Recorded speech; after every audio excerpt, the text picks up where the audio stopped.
Wait, I'll be back. Do I live again? Hello? Can anybody hear me? It did indeed. First.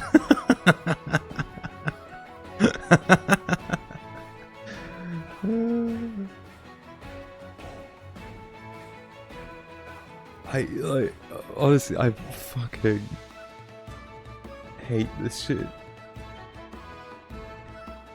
Almost solo. Almost.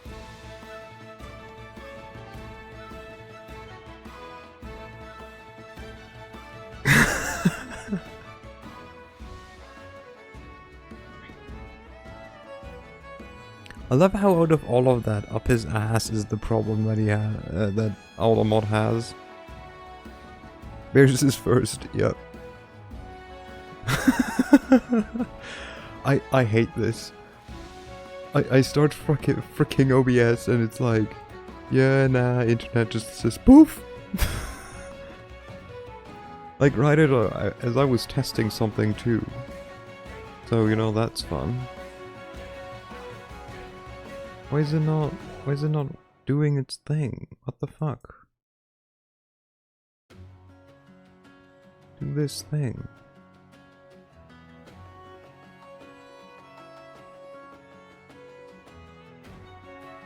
The shit. Oh. I've transcended first. I'm already at the end. Why does this not work? Huh? Wait, give me a second. Why does no work?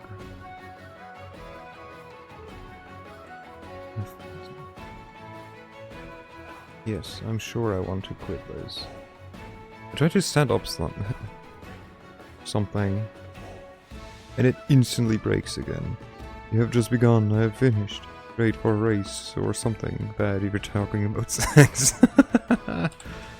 True. Though, you know, like, if you still let the other, like, help the other one finish, then, like, you know, maybe not the best, but probably still okay. I will say 17. Oh god. Okay. Why does this not want to work? It should be there, no? It's active. Why is it not doing the thing? Oh my god, I hate this. It worked. It worked just yesterday.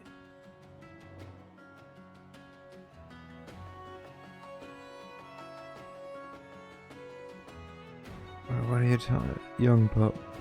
I'm defo less than 52. Why does this not want to work?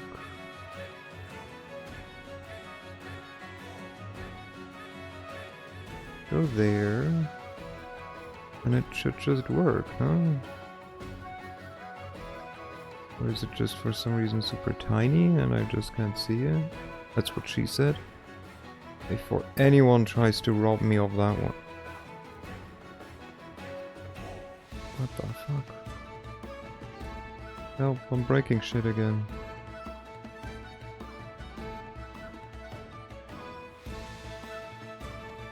Okay, I fix it. Okay. I'm just gonna... Okay, we're gonna... I'm gonna switch here. And I'm gonna try something. Why it not work? So your OBS is scared shit. Yeah. No one redeem that. Because I don't know why it doesn't do it. I hate my life. I swear to God, yesterday it worked.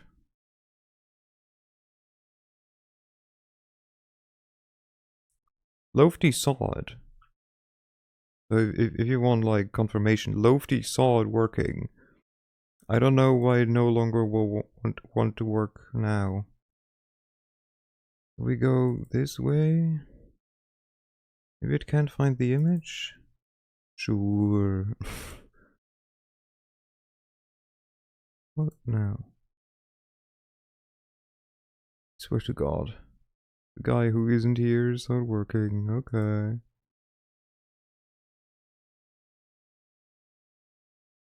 What? I hate this. Okay, well. I guess no new fun toy for me or for you guys. Gotta figure out what the fuck's going on there. No head pat. There we go. Wait, what new toy? No new toy. Apparently, it was decided that no new toy. None for you, none for me. Instead, we're just gonna play with old toys. Ba-boom. Salo, why? No, it's not Salo's fault. It's technology that's being stimpy.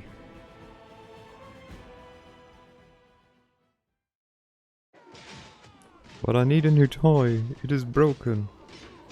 Oh, it sounds like a you problem now. Well, oops. Jesus Christ. The audio feels like it went off the rails. We turn down the effect volume like a smidgen.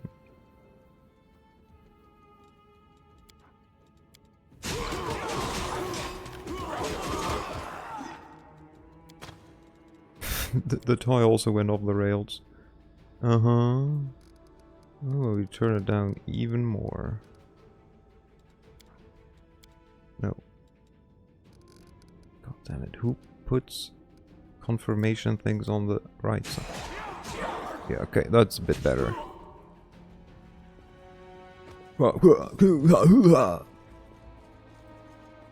The half-orc before you, wearing armor adorned with Diomede's golden swords, is clearly exhausted. She obviously hasn't gotten much sleep over the last few days. There is soot on her face and fresh blood on her sword. Her hazel eyes are hard and focused, and her firm voice sounds accustomed to giving orders. She seizes you up, surprised, judging whether you're friend or foe, and opens her mouth to ask you something, but freezes when she spots Enevia.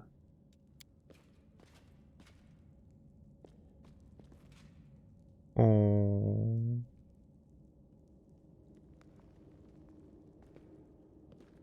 By the goddess, Nevi, I'd almost lost all hope. Everything's fine, Beth. I'm here. Hello, Lofty. This here's a new friend. He rounded up those of us who survived the fall and led us up to the surface. Without him, we'd never have made it out. Wait, I can do another thing though. Not that like anyone can like. There we go.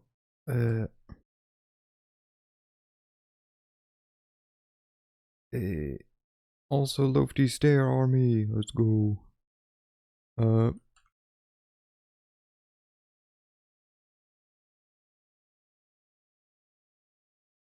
Collab tomorrow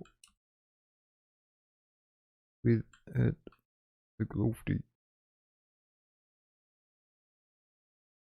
Cheer.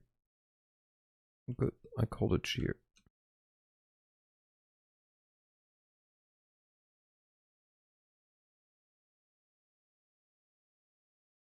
Flying away out at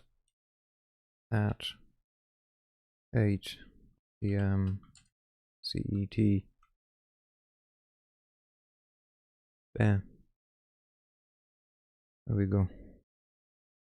Just plop it there. Hi guys, today we're playing Pathfinder Wrath of the Righteous.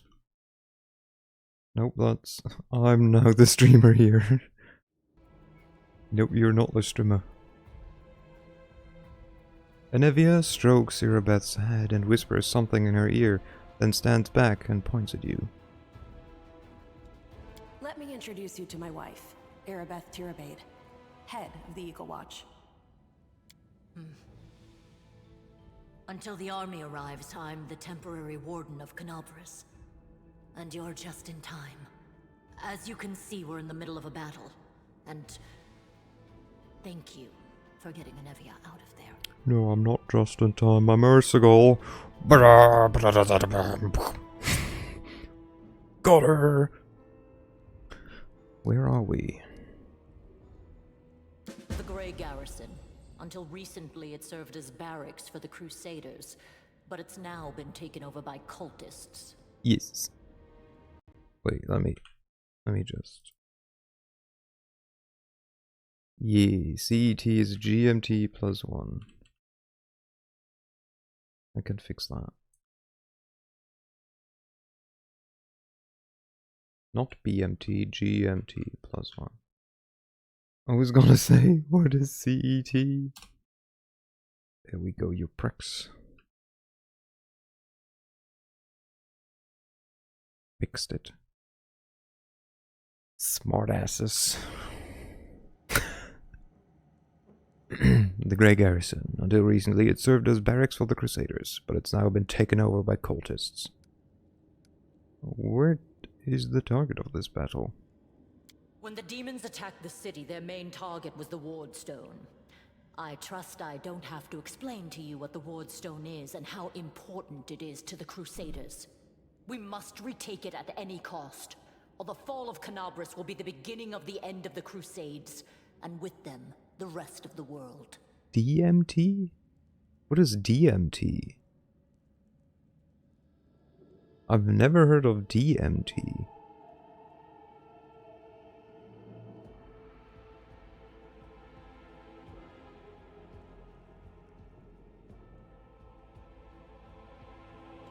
I see that you had a difficult journey to the surface. You need to rest. But there's a lot riding on this battle. I have no right to command you, but I'm asking you to help us. I have important information about the location of a cultist den. Very good. Report to me in full when we get back to the Defender's Heart. It's our temporary headquarters. Right now, the most dangerous cultists are here. The ones occupying the Grey Garrison. DMT is dank memes, taster. NN dimethyl tryptamine, psychedelic compound identified indigenously in mammals, is biosynthesized by aromatic L-amino acid decarboxylase. I never learned how to pronounce this shit in English. And indol ethylamine and methyl transferase. Okay, that might as well be, you know what, sounds about right. I don't freaking know. We met some mongrels who live beneath Canabras. This is Lan. Most people in Canabras think that the children of the first Crusaders are simply a legend. Other people say that the day you emerge on the surface heralds the start of the end of the world. I'm not superstitious, but the situation is apocalyptic, all right. Having a living legend on our side can't hurt. Nice, nice. Come on, living legend? A walking folktale, maybe? I just need to make sure I don't turn into a running joke. What's the situation in the city? The city's gone. Most of the defenders, including the Dragon Terendelev, fell in the first few hours. Yeah, we know. The civilians either fled or died in the chaos. The place is overrun with cultists and demons. Don't talk like that. Canabras hasn't fallen. Not while it still has defenders like you and me. Sweet words don't change the grim truth. No, she's right. Thank you, Knight. Until we no longer have the Oi. strength to hold a Hello, weapon, until Iomedae Vassor. abandons How's it us, going? we will fight for Knobris. What did I miss? Nothing really. I walked into here and like talked a bit with Irabas. Before that I struggled. Like, I managed to do 5 minutes of like basically pre-stream. Then my internet like had a hiccup and decided to just like pee poof. Which was great. But then I returned without doing anything because technology. And then I found out that apparently the thing that I set up for today doesn't want to work. So that also helped. But yeah, then we started playing and we talked a bit with Irabeth. Okay, we were talking about how Bitcoin works. We did some taxes and now we are playing the Pathfinder, indeed. Also, Lofty, for some reason the hatpad thing doesn't work anymore. I don't know why. But at least you know that it worked yesterday, right? Right? Okay, well, if we're going down the chemist road, did you know that most opioids are just analogues of morphine? So the usual then. Yeah, the usual. With the extra chemical groups making it harder for the liver to break it down into the inactive metabolite, causing a longer half-life and or a stronger effect. I did not know. Thank you for sharing. Tell me about the Wardstone. Why is it so important? The Wardstones are a gift of Iomedae. Created personally by her herald, a mighty angel, and a general of the celestial armies. The Wardstones keep the world wound from expanding. They stand along the border of the territory controlled by the demons, creating a barrier to keep them inside. The Knobris obelisk was the first to be placed. It is the key to the whole barrier. We cannot leave it in the hands of those monsters from the abyss. Yeah, your OBS has a mind on its own. I feel as well. I feel the same as well. It's kind of weird. How did the Wardstone end up in the Grey Garrison? The demons have long laid siege to Knobris, but this time, their lord Dascari appeared in the flesh. He ripped the Wardstone from the ground and hurled it halfway across the city to here. I thought the stone was destroyed, but it seems all is not lost, yet. Dascari has gone, but the Wardstone is surrounded by a horde of those creatures. What are they going to do to it? Nothing good, that's for certain. I suggest Lofty doing a mega jump into Germany, slapping your computer, making it garbage, causing the OBS to work, then you fuck up to home. Or you can bribe it with a punut. Is that a local dish? A punut? But how did he do that? He's a demon. The Wardstone should have. Or do you burned want his me to filthy punut hide. these nuts in your mouth? Gotcha! Sorry, I had to. I don't know. I had to, Salo. You know I love you. I don't know, I felt the urge to. There was an urge inside of me. Unsubbed. Perfect, perfect. That's how we love it. Report it. Oh no. Holy shit, wow. It should have. But what happened, happened. We don't know why. Alright, let's not waste any time. To battle. That's the spirit. You, take a Navia to the rear. The rest of you with me. That stupid locust. I'm not prepared for this. He's actually whispering. Oh my god. You hear labored breathing and interspersed with gruntled muttering. Orgus is holding his rapier, hilt in a white-knuckled grip. A bead of sweat trickles down from his temple. Lord Horgus Gwyrm, forgive me. I did not realize we had civilians among us. My people will escort you somewhere safe. To the extent that anywhere in Knobris can be said to be safe right now. I sent you how I feel right now. No. Fuck you, motherfucker. Among Us.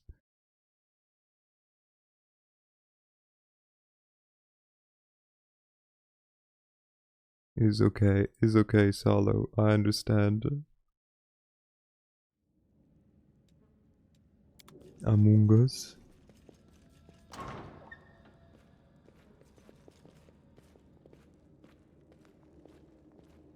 That's right. Fighting spirit is the one thing that we've got plenty of.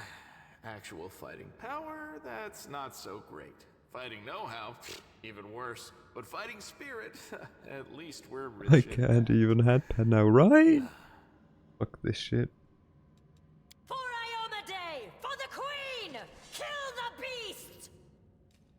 Let's go. Europeans raid the Sir Blade, and the soldiers, inspired by her cry, rush into battle with renewed vigor. And he does a squat. Never mind, he does a workout routine.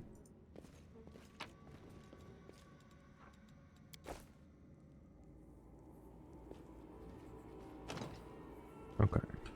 Let's save, so we don't have to go through this whole thing again. We're...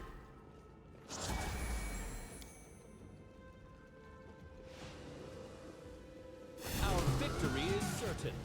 Alright. Brr, brr, brr. Where do I have what?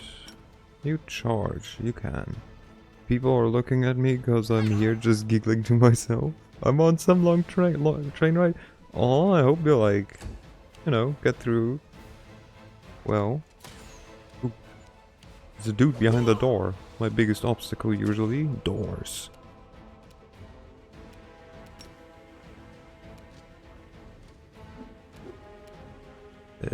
Can you just run in there?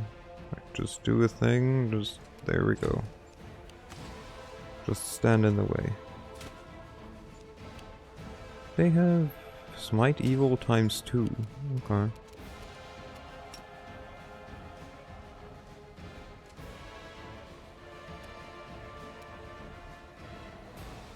But what if I throw it there though? Ooh, ooh, or here, even better. Yeet! Let's go. Wait. They are fucking resistance to fire. Okay. Smite Evil ×2. What happens if there's 3 evils? Well, they're just one evil. But multiple people was like, we're gonna smite you.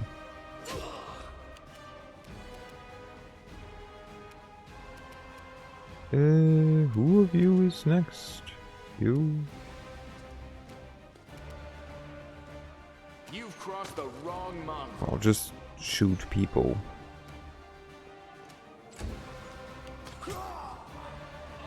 You gotta take an 8-hour nap in between enemies then. Yup.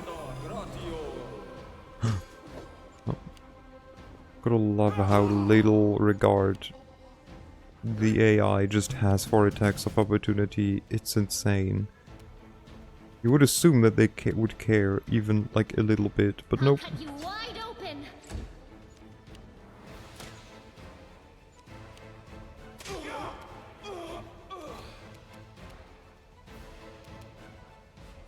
I mean, No glory whack. without risk. Okay, okay. You Let's try this way. easy.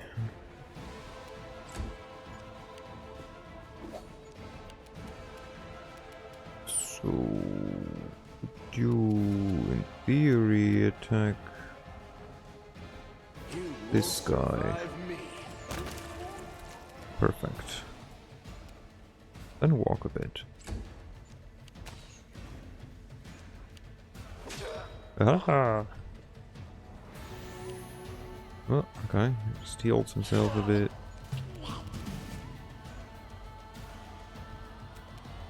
The spirits demand your blood. Just shoot him. Lol. I heed the voice of the spirits. Idiot. We take everything. We cannot go through magic door because it's sealed with magic.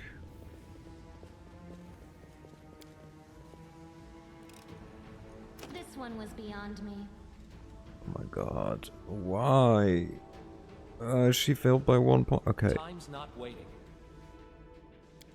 So, but like, I cannot do this. I can't. Oh, I could.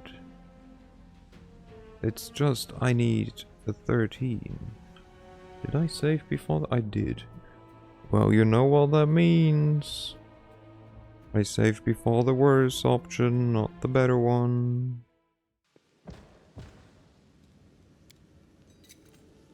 Ah, not this time. Oh wait, she can just try again. Never mind. Come on. Nope. Apparently she can't. Rely on No me. mistakes. Go. Huh? How does that work? Or do I just get 2 tries? How does anything work? Don't worry about it. There's nothing critical in there, crucial in there. But I want it. Ready for anything. I'll watch your back. It doesn't even matter if there's anything crucial in there. I just want it.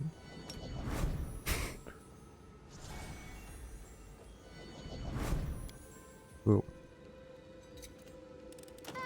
Not this time. my god, woman!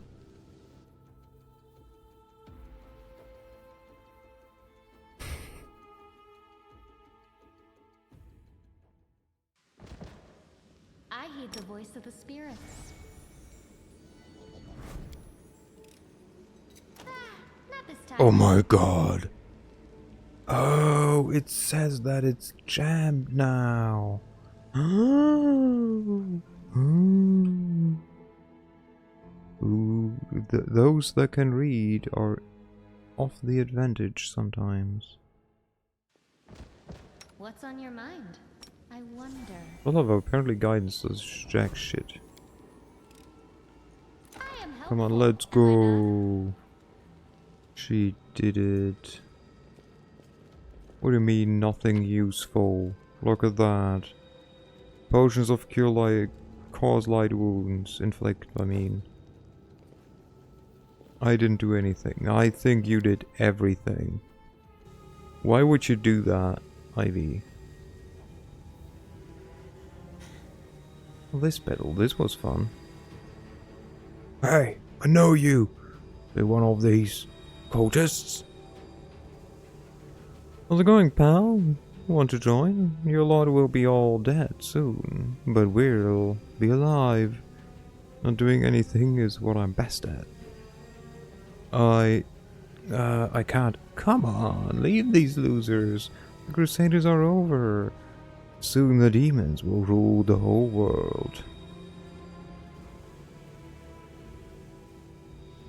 That's all it needs? For him to deflect? Here goes nothing. All hail Baphomet! Cowardly traitor! I swear on this sword of Iomede, something, something, something. Wait, what did she say? You will answer for your betrayal.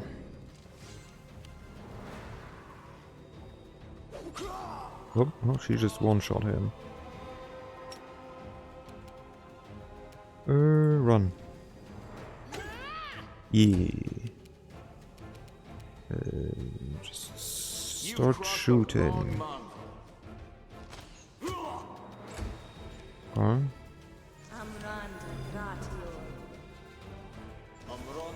Okay, these guys will start running now. Rude.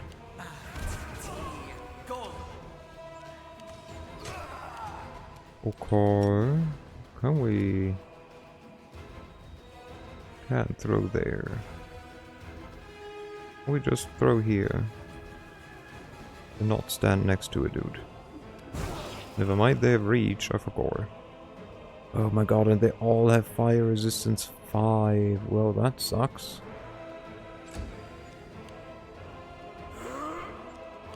Doesn't help. Jesus Christ, stop that. The They instant crit. Yeah, I noticed. I love how the game's like, hey, by the way, she got critted. Get wrecked, nerd.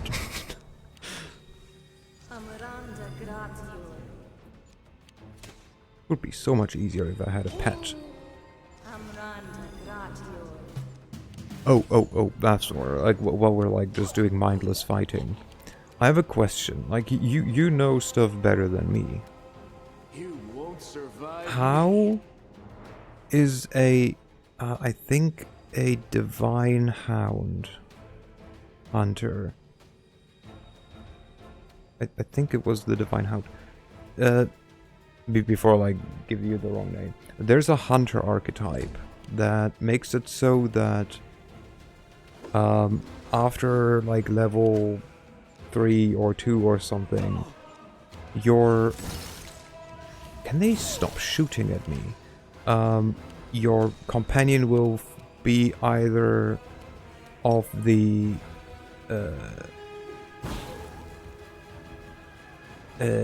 fiend or basically basically there will be a fiend or a angel.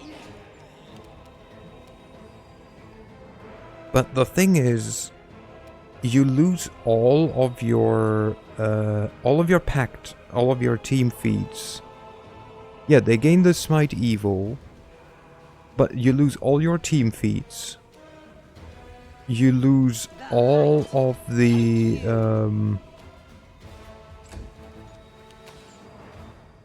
you lose, I think, your animal friendship or something, like the thing that, like, buffs your pet for, like, damage reduction against everything but evil or everything but good, because then you can get more domains with mystic stuff. Huh. Maybe. It just seemed very... Like, it didn't seem like a good trade. But I guess if you want to have more domains, yeah, I can see that. Hunter as a whole is a good class. It is, because a pet, right? Lay on hands others. Pick him up. 4 whole hit points, nice. Plus, like, free... Even if the trade isn't too good, you're left with something decent. Yeah. I just felt it was kind of underwhelming to be like, here, you lose all of this and you gain... not really enough, in my opinion. Make every strike count. Hey. At least we can stand up. Without too much of a problem.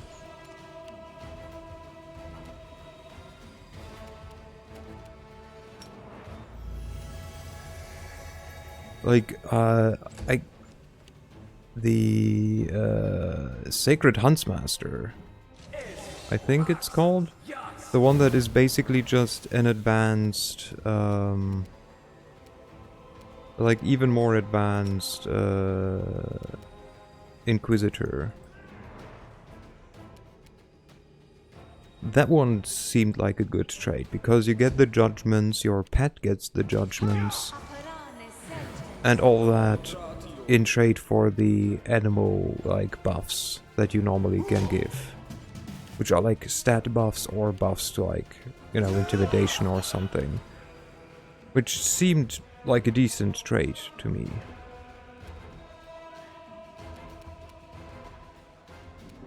You've crossed the wrong mongrel. But yeah, I guess the, like, the other one is, like, okay, but, like, it just felt underwhelming in comparison to the others.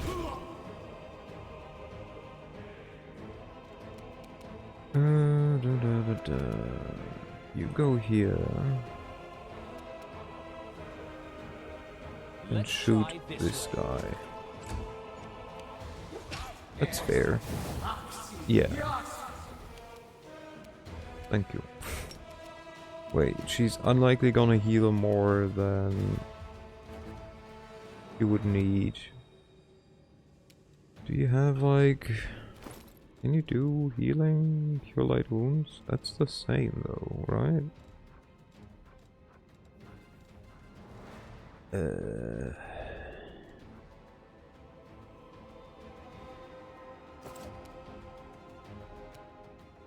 No glory Just walk in without and risk. bonk him. Almost.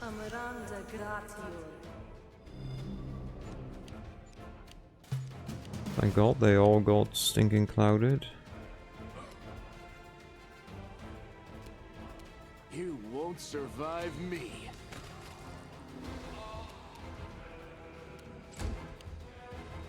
She's still laying there, they just ran.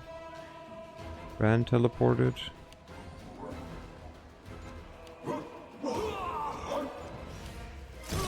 A poor recruit. Really taking all the shots.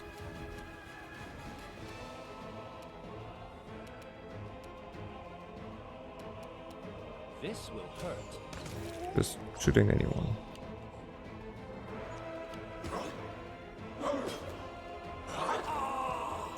God, I wonder if there has been like early on, like during development, if there had been a bug where this is actually permanent, it just like kept stacking or something. Into the fray. It would have been very fun. 'Cause it would have made you very, very overpowered very quickly.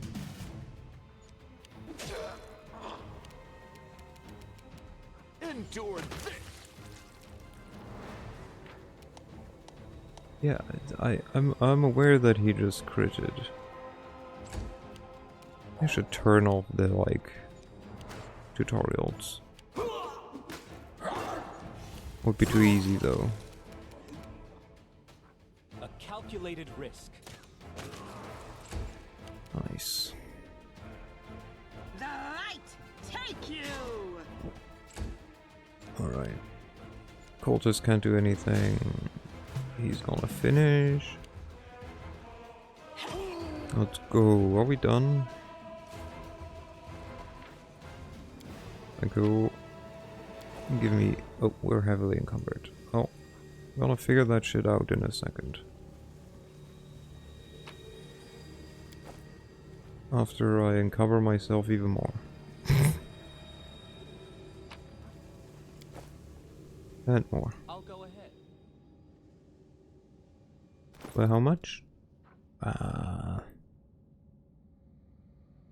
Nah. We're only 300 pounds over. Like medium encumberment maximum. Everyone is behaving as if I just asked them something weird.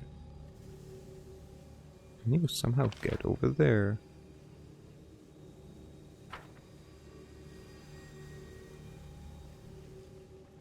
Is that where we're going? And I just forgot. Okay, let's see. We have 22 daggers. Oh my god, they're stacking now. I only realized that. Oh my god, but they're all masterworks. Okay, we do not need the chain shirts. That instantly dropped us by a bunch. We don't need chainmail. We don't need leather armor. Or studded leather.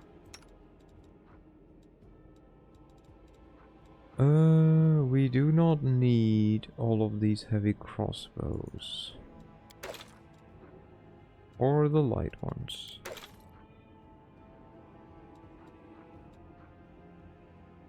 This is technically just 22 pounds, so not as much.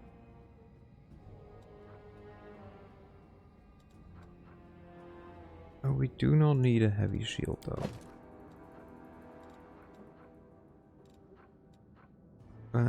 We don't need the long sword. You know what? I'm gonna drop all of these. There we go. I know the way. We will save. We will also, most importantly, heal. Heal. Perfect. Ready for anything.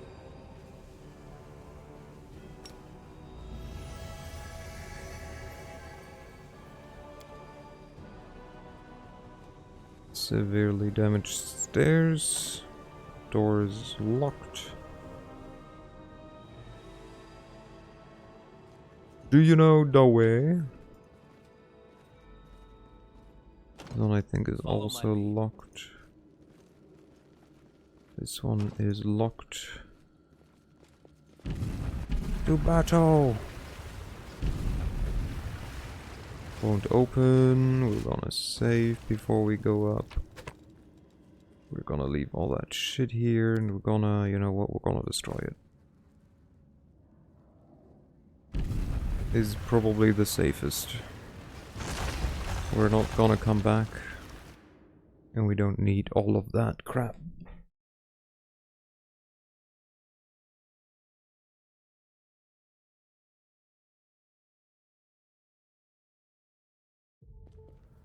Dun, dun, dun. What's this? Do we have guests? Just in time. The place is a bit of a mess, and I haven't even poured the blood into the goblets yet. Why don't you... Oh, The face of this demoness could be called pretty, if it had eyes. Her mouth slowly widens into a smug grin.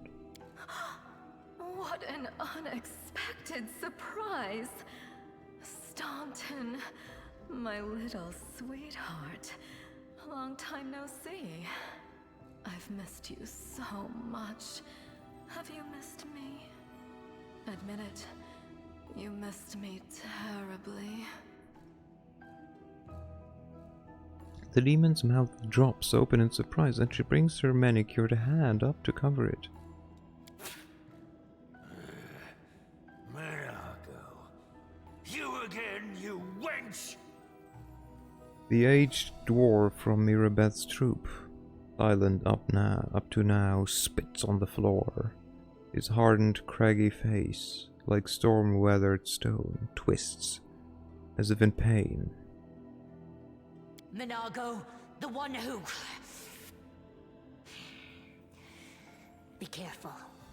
She's one of the deadliest creatures in the whole demon horde. She was once responsible for a massacre in Canabras. She must be back to finish what she started. The half-orc is too well-bred to spit on the floor, but the name sounds like a slur in her tongue.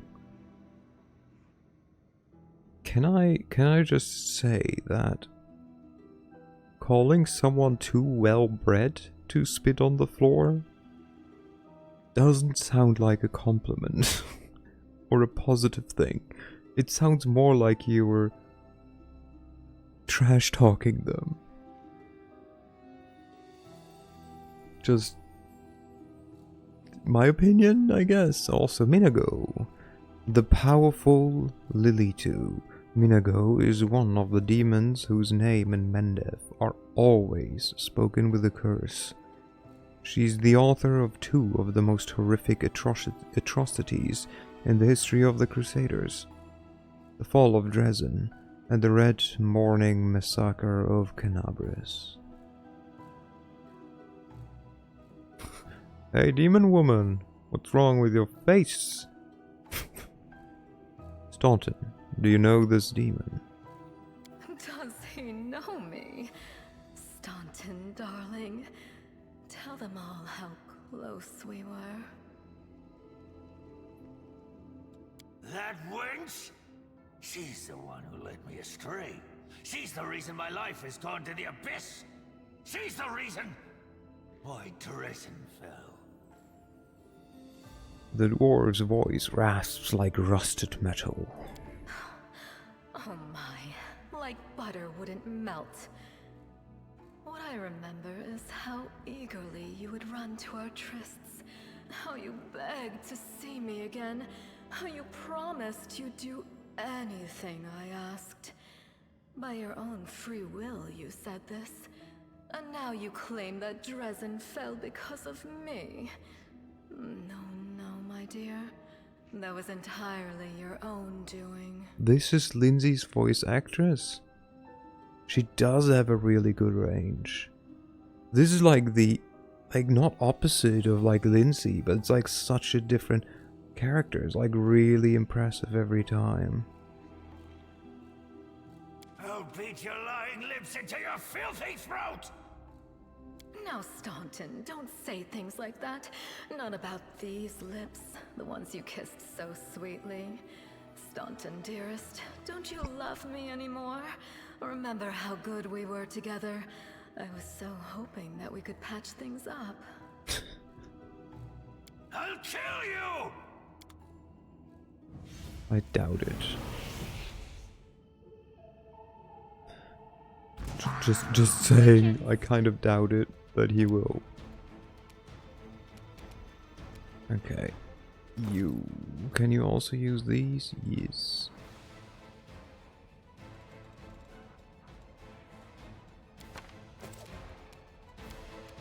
I feel like it's better to use a scroll than to use a spell slot. Then we will wait back here.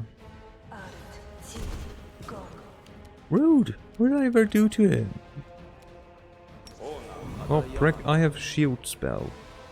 Screw you. But no, I totally didn't just realize or remember it what the shield spell also does. I totally knew that beforehand. Oh my god. Yeah, okay, don't show this tutorial. Thank you, just disable it all.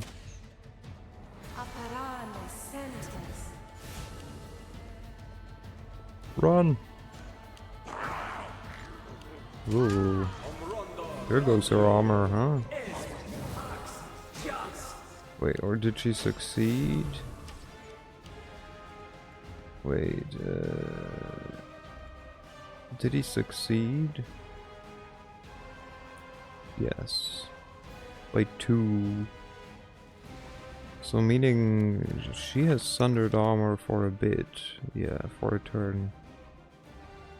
Oh, I mean... Always remember to cast your shield spell when engaging in sexual shenanigans. That's one way of saying it, yeah.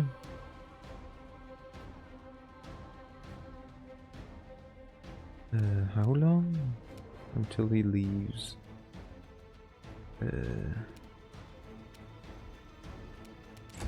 Just stay here for now. God. Stop that.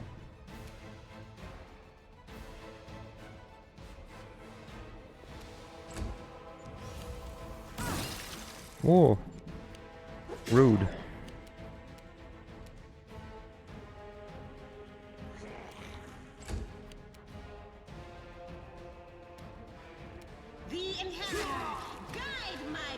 Okay.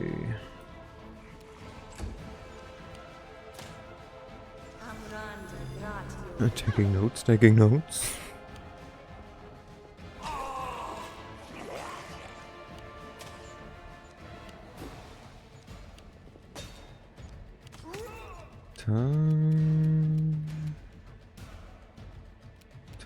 Make every strike count. Go here. Go here. We'll slowly work our way through the stupid clouds.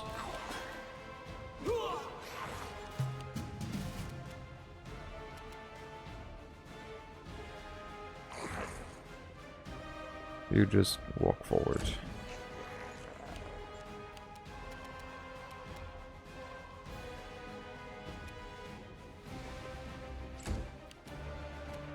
Okay.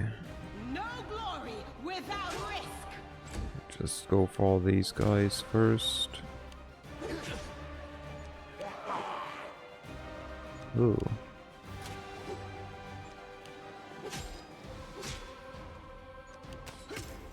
"25 turns, 25 seconds, 8 seconds, 18 seconds." Jesus Christ. He's still like off the best with only 6 seconds left. I mean, but you can really do anything. Just walk away for a bit. And we wait. We whack this guy and then walk next to the abracadabra.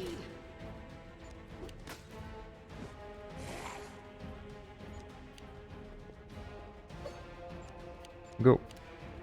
Well, he could have shot. Oh no, he couldn't. Yet. Next turn he will be able to... Go. The light, take you.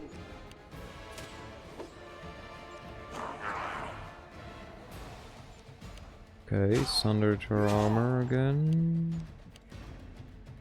This time... Jesus Christ, 10 over, yeah, her armor is like sundered for 15 seconds. That's not really what we want.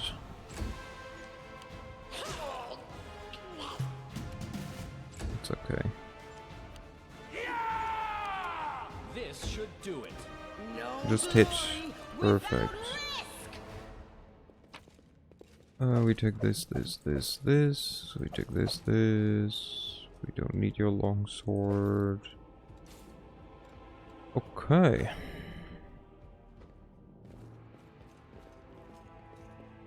Save again. No mistakes. A bright future You awaits us. get a heal.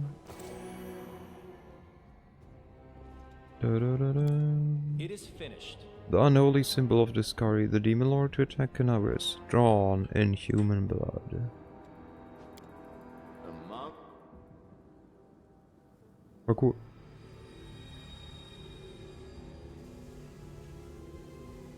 Parkour.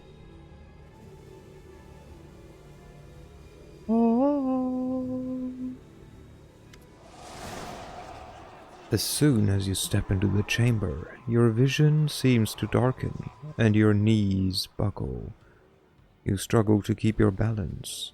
The air in the here is laden with the power coming from the stone. Suddenly, your head is filled with voices. Screaming, whispering, cackling, threatening voices, pleading for help, shrieking curses and taunts. You blink, and the illusion passes. Congratulations. You made it all the way here. This is it, your precious ward stone. But what are you planning to do now, I could kill you where you stand, but wouldn't it be nice if you could die in battle like heroes? No.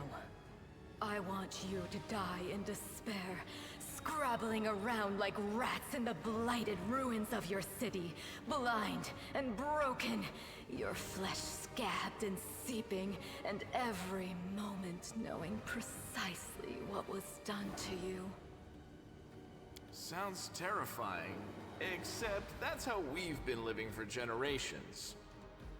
There isn't a soul that can resist the temptations of the abyss. Even a stone can be turned. I'm not joking. Your precious ward stone, weakened from the injury inflicted by Discari, has almost succumbed to my charms. Soon the whole barrier around the world wound, the gift of your useless goddess, will be a weapon of the abyss. Just a little more and boom. Every city with one of these eyesores stuck in the middle of it, from Canabras to Nerosian, will turn into smoking craters, and all the mortals into red sludge beneath our hooves. So she's... Hello Dino, welcome back again. Did you feel the presence of someone whose main deal is it to seduce someone. That's Dino. That's there. She's doing a lot of stuff. What did you do? Heroes of the Storm? Oh, was it training time again? How to go? I'm Urs, for those who don't know me yet. I do video games. I do role-playing games twice a week. I'm a nerd of like the role-playing variety. Yes. Good. Did you win? Did you lose? Did you play Sylvanas again? Look at this. This is Minago. She's so sexy. She's even managing to almost seduce a rock. The only thing she doesn't have are eyes.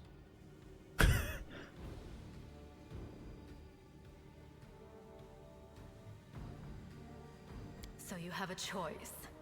Especially you, my pet.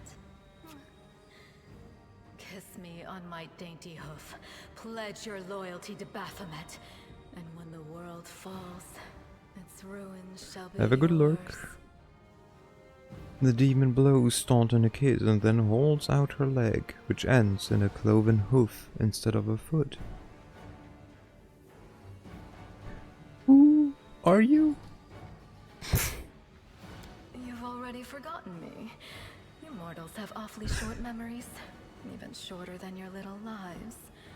Staunton, sweetums.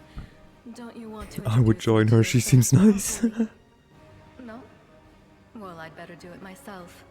I am Minago, Lily II and faithful servant of Baphomet, and leader of his armies. The city is mine now. I'm just starting to settle in, get things just how I like them.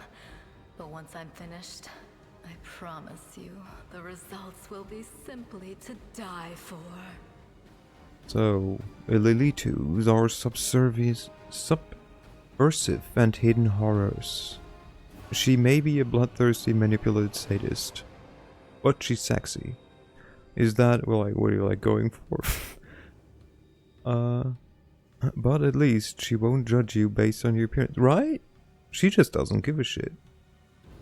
As long as you know, like, do whatever she wants. Lilitus are subversive and hidden horrors, demons who work subtly in their constant quest to destroy and devastate.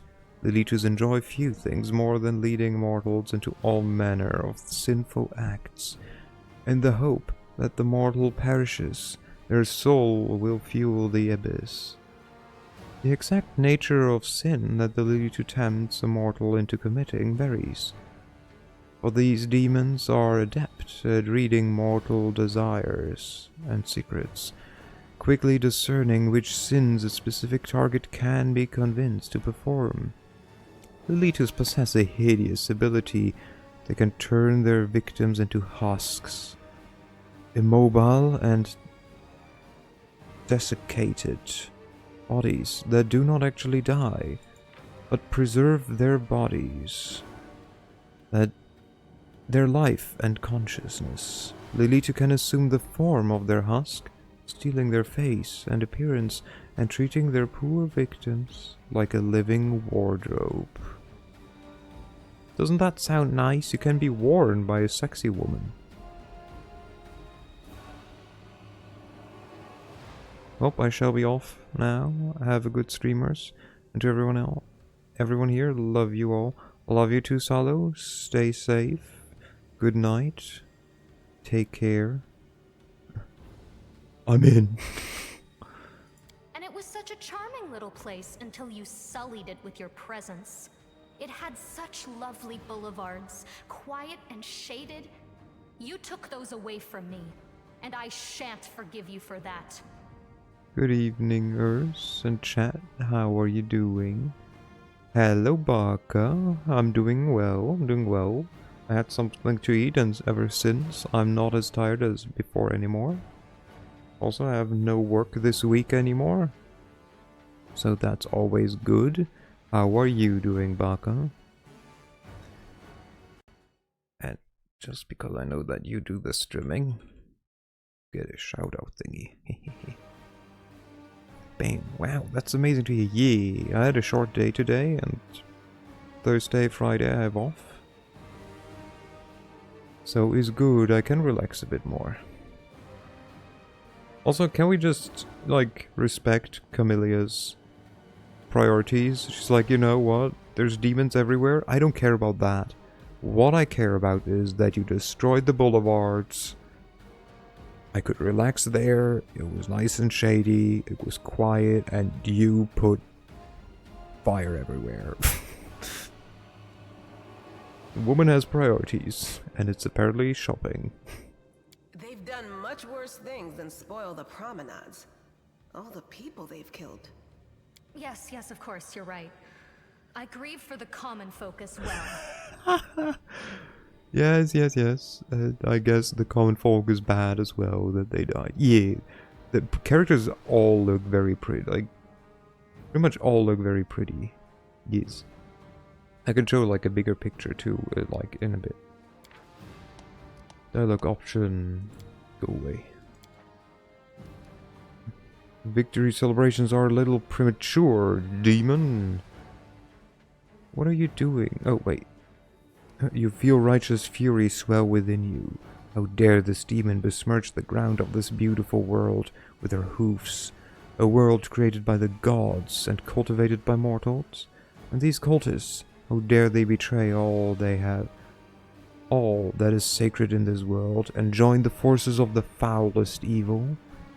Can they repent and redeem themselves? Or have they followed the path of evil past the point of no return? The wardstone seems to sense your thought. The chamber grows slightly brighter. What are you doing to the stone? Well, quite what am I doing to it? Probably the same thing I did to many of your comrades. Sweetly and tenderly persuading it to abandon the mortals and join our side. Prepare to fight to the death, demon! We won't let that happen. Succumb to the rage. You feel a sudden rush of wild rage, and with it comes a feeling of monstrous, unbridled destructive power. It is like the power you felt in the shield maze when you were confronting Savamelek. But now it feels more fully fledged, more conscious. Well, shut your filthy mouth, scum. Nah, you know what? Your victory celebrations are a little premature, demon. We don't give in to our emotions, not always. We will... Oh, never mind, the game does it for me.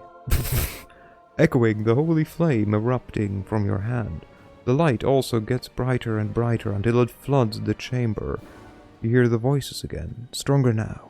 They repeat your words like a choir of angels. Hey, no eyes! Didn't you tell us that heaven had turned its back on us and no one would come to our aid? The demon giggles, but you hear a note of astonishment in her laughter. The man standing among the cultists turns to her. Don't listen to her. The fiend wants us to lose all hope. He won't succeed. I'm done with this shit! I only followed this hoofed menace because I thought the Crusaders had it, and there was no other way to protect my family. But now I see that there is hope.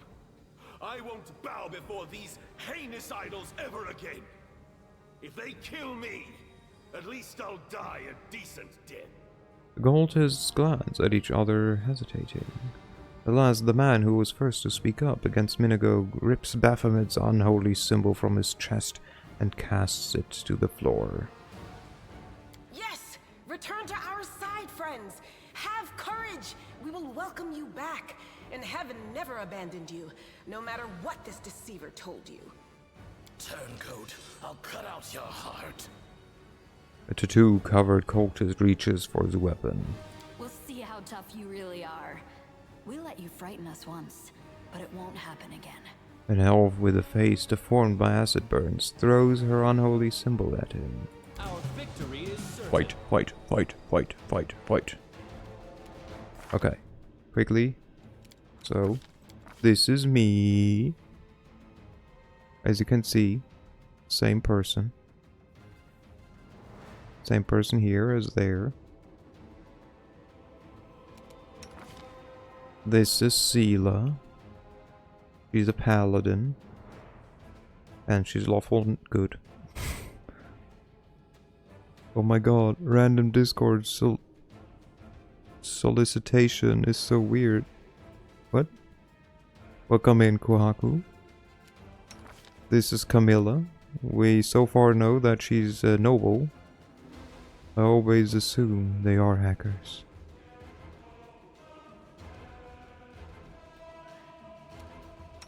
They always are. And this is Lan. He's half lizard, half human. And he's an archer. For now. Until we decide he might not be anymore.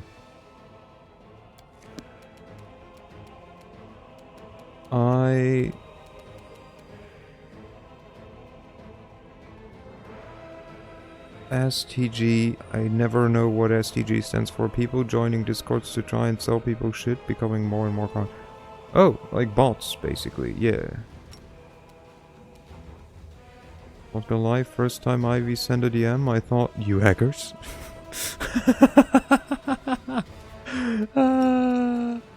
Nice.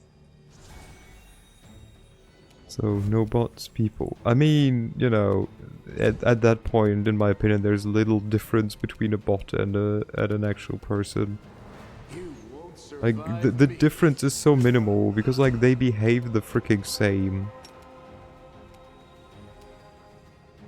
There you go, just run. Hit her. Almost. She only has 400 hit points. Is a level 28 enemy. True, it's like talking to a wall. I mean, I'm also just gonna say, like, most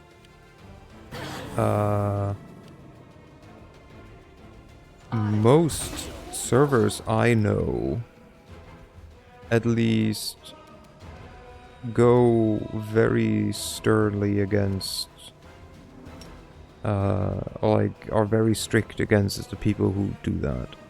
What do I do? I think it's just about the fact that you know, like, just send a DM to bears and bears assume the worst. Come at me, bruh. Get wrecked, nerd. You tried to hack me. Yup. We've seen through you, Ivy. You're trying to hack the internet. Okay, and now we're just gonna defeat Minago. Easy. So, like, little do you know, I have a trick. It's called, I'm just gonna use my feature, like, once, which is Might Evil. You'll never see that one coming, and then I'm gonna hit her. Ah, damn it. That was, like, basically a 50-50 chance of that to work.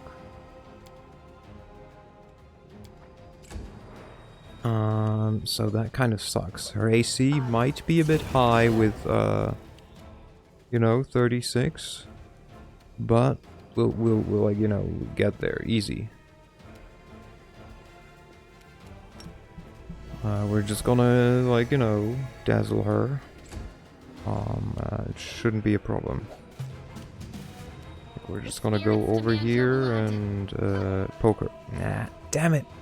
Almost had her, okay. Okay, this time though. Well, this time. One of these days I will be right, by the way. Die. Nope, oh, same not. Okay, well. Nope, also didn't work. Huh, well, that. Let's try this way. Oh, well, I mean, you know, 2 is almost a 20. We're, like, getting there. Okay, yeah, nice. 5, you know, a 4th of 20, almost had it. You've crossed the wrong mongrel. Maybe we get, like, 1 hit in before she, like, murders us. Mind, the first time I tried this, we were just warming up. Yeah. Well, you know, no one's dead yet, so we're still in the fight. We're still in the fight, and we're wearing training weights on our yeah. This will hurt. We also our sleeves are like still rolled down, which always is a good sign to show that we haven't even unleashed like even 10% of our power. What'd she do? What? Why'd she do that? Minago is drunk. She just cast a spell here. There's no one there. A calculated risk. Die. Well, almost. Go. Move away. Endure this. I mean... Okay. So, I mean, you know, it's like we're almost at it. This should do it. It's funny though that we haven't actually done a single net 20 yet. You would assume there's at least one. Maybe for like 1 damage. Nope, that's a net 1. The Goku style of trading. Yeah. And next we're just gonna scream for like 5 streams. Let's go. We hit. We dealt low damage, but we hit her. You know, that's almost as worse for her. I feel like. The fact that we hit her, but like didn't manage to deal any damage. Almost worse than, you know, like actually taking damage.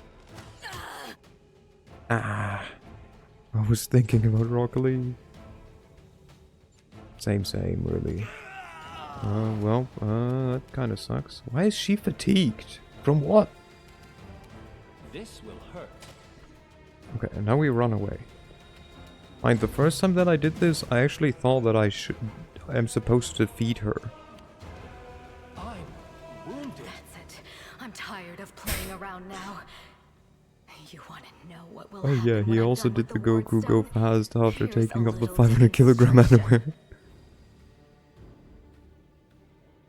Irritation seeps into Minago's voice. She just teleported like a step to the side. The demoness whispers a spell, and a wave of darkness seeps through the chamber. Your companions wince in pain, but it is nothing compared to what you feel. Thousands of voices once again burst into your mind, drowning you in their moans, screams, and sobs. Pain rocks through your skull. Hello, Topher? TX Topher? I'm playing at core. Yeah. Welcome in. Let's see. Do we want... We were just evil. Well, we were just good. You won't break us. We will never give up. Cool, thanks. No problem. You will pay for this, demon scum. You will pay dearly. Nah, you won't break us. We will never give up. We will never give up. We will not break. We will not run. Lan echoes like a mantra. It would be a shame if you died without ever surrendering. But honestly, I'll be satisfied no matter what way you die. The roar of voices blends into an unbearable wall of screaming. Your vision goes dark.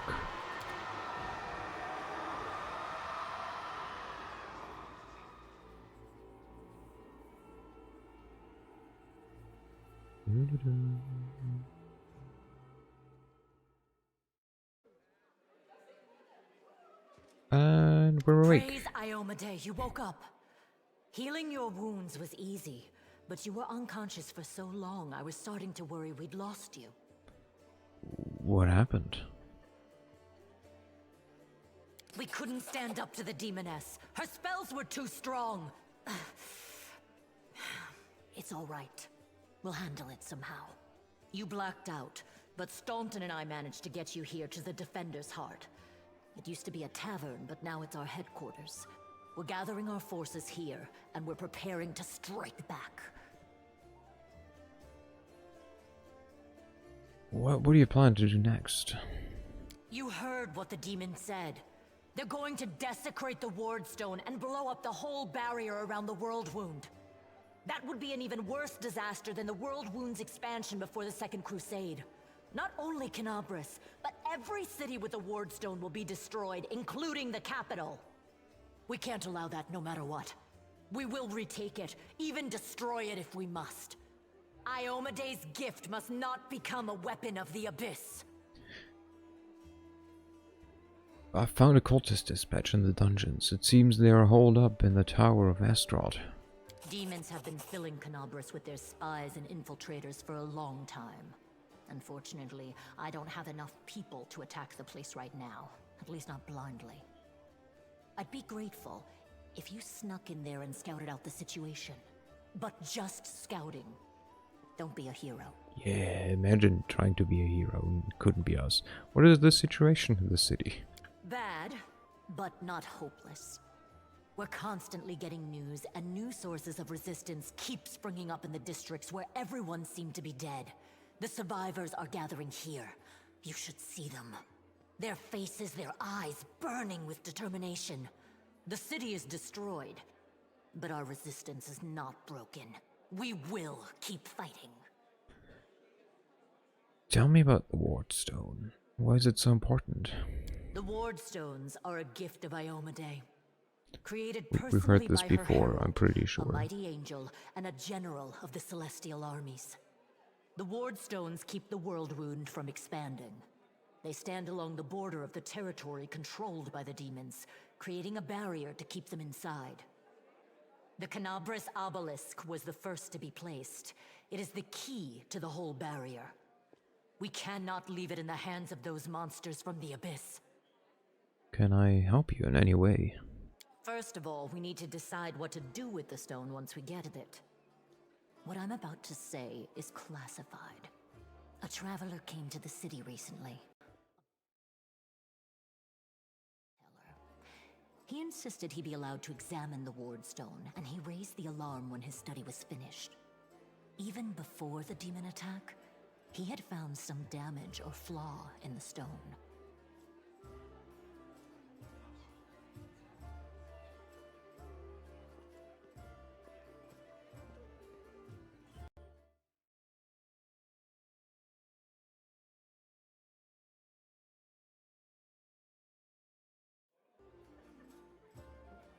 And now we all know it. What do we all know? What? Who knows what? Oh, what I'm about to say is classified. Okay, I was like, what? The storyteller. We remember him. We remember him. He's the best. Prelate Hulrune dismissed his words as nonsense, borderline blasphemy. But between you and me, the prelate's opinion isn't worth much. I think the storyteller knew what he was talking about. We could use his advice right now, if only we knew where he was. I remember the storyteller spent a lot of time talking to Staunton, a dwarf from my unit. You saw him during the demon attack. The elf asked him about the history of the Crusades. Maybe the storyteller told Staunton something about where we could find him if anything happened. There's another problem. After the attack, the demons began to gather their forces at the Grey Garrison. It'll be even harder to take them with a head-on assault. But I once heard soldiers talking about a secret entrance to the garrison. Trouble is, I have no idea where to look for it. While you explore the city, please keep your eyes open, in case you find something we can use. No, I think Bears thinks that you are saying you're back. But Bears, what Bavsor means is that the storyteller is back. 1 second.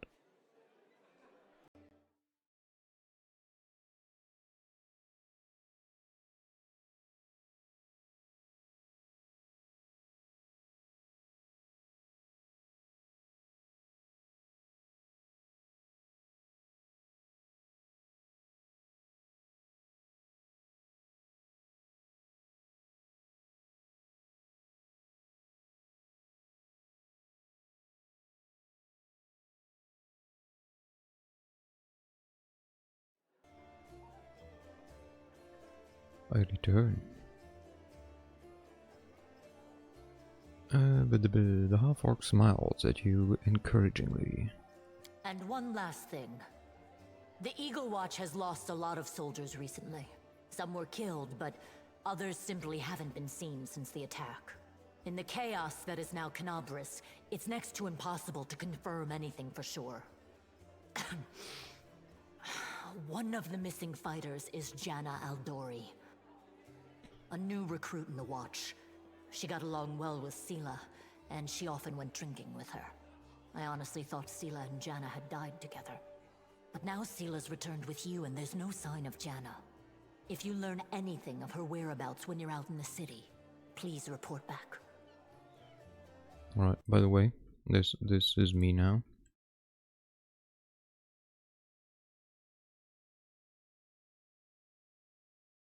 Because I just got popcorn. Let's go. Meaning if I go quiet in between, it's me trying to silently munch popcorn. Everything is clear. May the goddess help you. We're still fighting, which means that Canabris still hasn't fallen.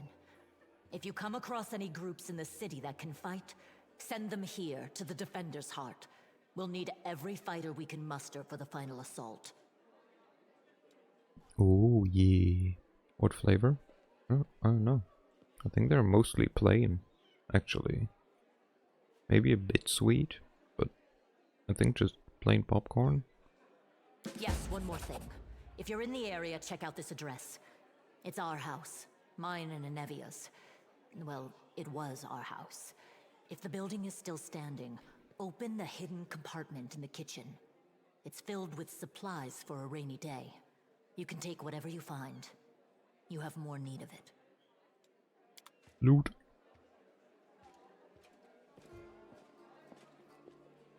But yeah, here, like, sweet popcorn is, like, the most common. Ooh, look at that. All because I have freaking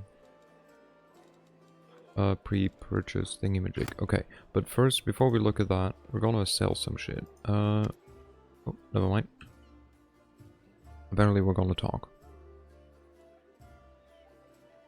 Hey, mind if I bend your ear about something? Anevia is outside your door, leaning casually against the shelf.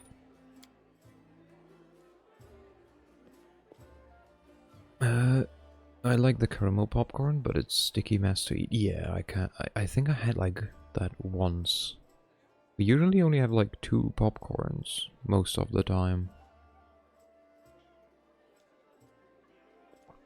I once had cheese flavored, which was pretty that sounds so wild, but I would give it a try for sure. So here's the first and most important thing. Beth gave you a crucial mission.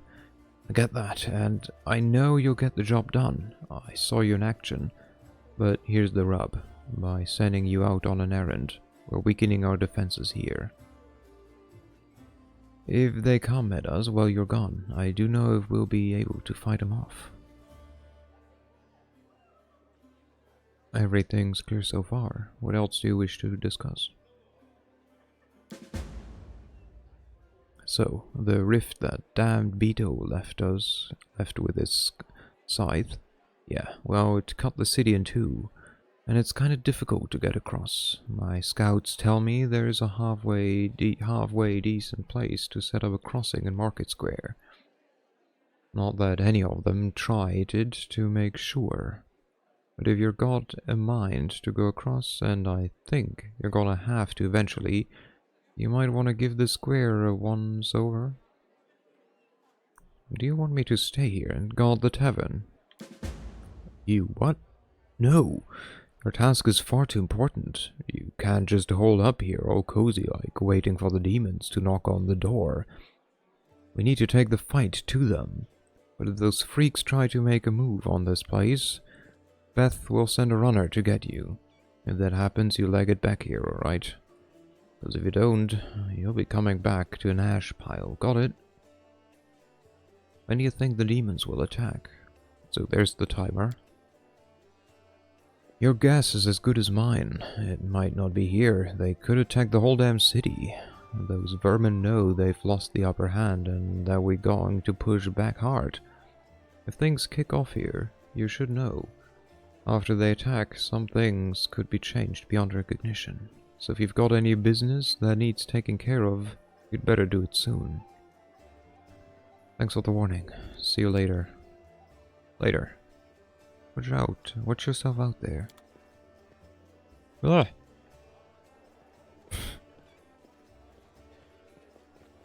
Ogres, you will not give me money yet because you're not yet at home. But maybe... Oh no, never mind, you do will. Yeah, take this. Yes, it's 2,000 coins.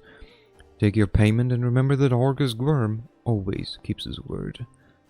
You helped me get back to the surface and I duly pay you for escorting me. Now, speaking of our future corporations. Orgus looks at you with unvarnished disapproval, his arms folded across his chest, his foot tapping impatiently. I have a job that would be perfect for someone like you. Naturally, I'll pay generously for your services. What do you mean, a job for someone like me? For an adventurer, ready to sell their soul for booze and then lie down drunk in the gutter. Or do you think you're somehow different? A traveling knight? Perhaps noble of heart, but without a coin to your name? Orgus sizes you up critically, then sighs and shrugs. You seem a reliably enough ally to me. And you did get me out of those Mongol caves. Why should I care what you do with my money once you've got it? Failed perception check. No! Orgus seems like one of those people who think the entire world owes him something. Noble birth does not give you the right to behave badly. I would ask that you refrain from such statements in the future. Orgus puts his hand on his hips. Oh really? How impudent. No one dares tell Orgus Worm how to address the rabble. So what does this job involve? You shall be my bodyguard. You see, I have good reasons to return to my mansion here in Canabras. I still have... Well, it doesn't matter. It's none of your business. My mansion is a breathtaking building with a large garden in the wealthy part of the city. Even before the demons attacked, every thief and fraudster in the city had tried to get inside, one way or another. I shudder to imagine the state it's in now. I have little hope that my guards were able to hold the mansion during the attack, and I expect that the servants fled when they saw the demons. Only Abadar knows what happened since. Therefore, I would ask that you meet me at my mansion and guard me there until I complete my business. I already asked the local paladins for help, but they've no desire to set foot outside this tavern. Damn cowards and traitors. That's what they are. Also, please do take Camilla with you. I trust that girl more than the rest of your gang. She is of noble birth, after all. What kind of reward are we talking about? 1,000 gold coins. Orgus replies without hesitation. Double the reward and I'll think about it. We need a 16. We fail. We rolled a 10. Almost. Ha! Yeah, right. For that kind of money, I could hire Queen Gelfrey herself to guard me. 1,000 is my final offer. Worth a try. Marvelous. Most excellent. Orgus' face relaxes, smoothing a few of the tense lines. I'll proceed to my mansion at once and wait for you there. Meanwhile, you needn't worry. I know the city like the back of my hand, but do hurry unless you want me to lower your ward.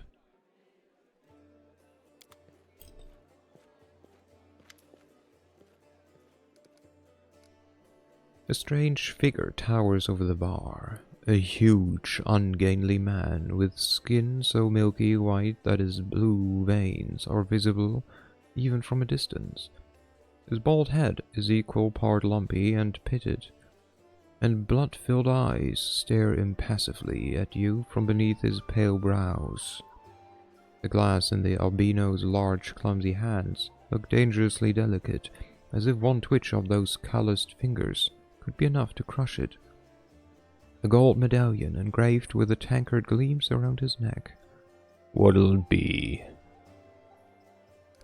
The medallion you're wearing, that's a sacred symbol, isn't it? Are you a cleric of Caden Kalen? I'm a tavern keeper, best in the city.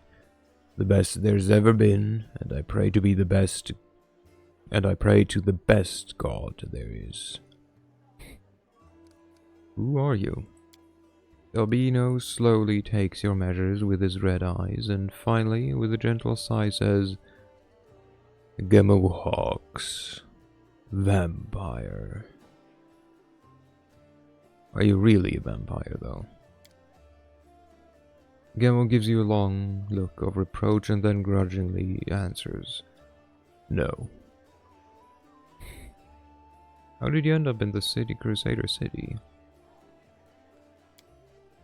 How did anyone end up here? How did you, or them, with a huge hand the tavern keeper gestures at the ragtag group assembled in the room? The world is big, but still, there isn't a place for everyone. People who no longer have a life anywhere else, they end up here. Any news in the city? The albino looks around. There are demons everywhere, and you showed up. Are there any places in the city worth visiting? If you mean places that normal people usually stay well away from, then there are plenty, like the Pataxian wine cellar. Gemmel pauses for effect, like the name of the place alone should make you quiver in fear. It once belonged to a Pataxian trading house.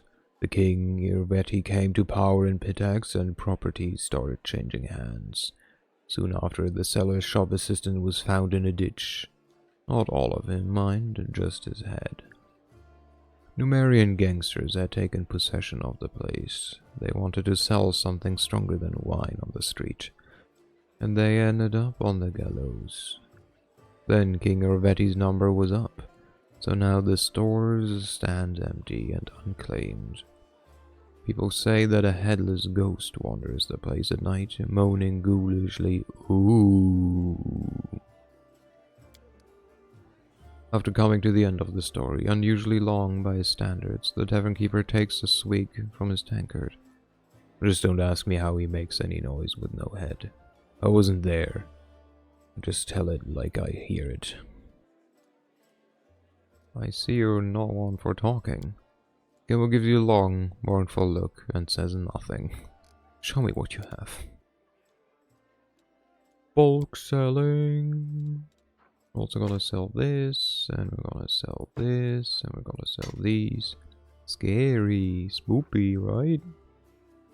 We're gonna sell this, and the masterwork longbow, and the scimitar, and the scythe, and the punching daggers, and the short sword. And get some more money. And then he has a bajillion potions. Nice. Huh. Dark Veil. Once per day you may use this item to grant your party total concealment against ranged attacks for a minute. That's actually super good. Now let's see, whenever the wearer of these gloves casts a cantrip or a first level spell that deal 1 additional point of damage per dice rolled. Excuse me. If the wearer of this ring has the ability to cast spells spontaneously, it grants them the ability to cast the following spells: Ray of Enfeeblement, Scare, Ray of Exhaustion, Fear, and Wave of Fatigue. Cast a spell, the wearer still needs to have a spell slot of the required level.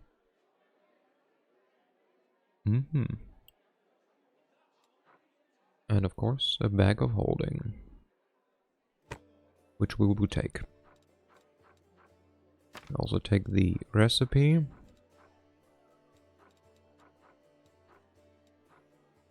I have 2 first aid kits. Make that more.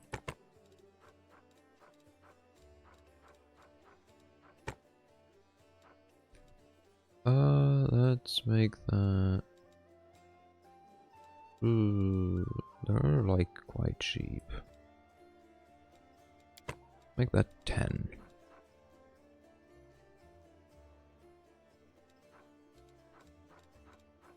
You can give him some money, yeah, that's okay. We have purifying solvents. We don't need to buy him out of all the ingredients yet. There you go.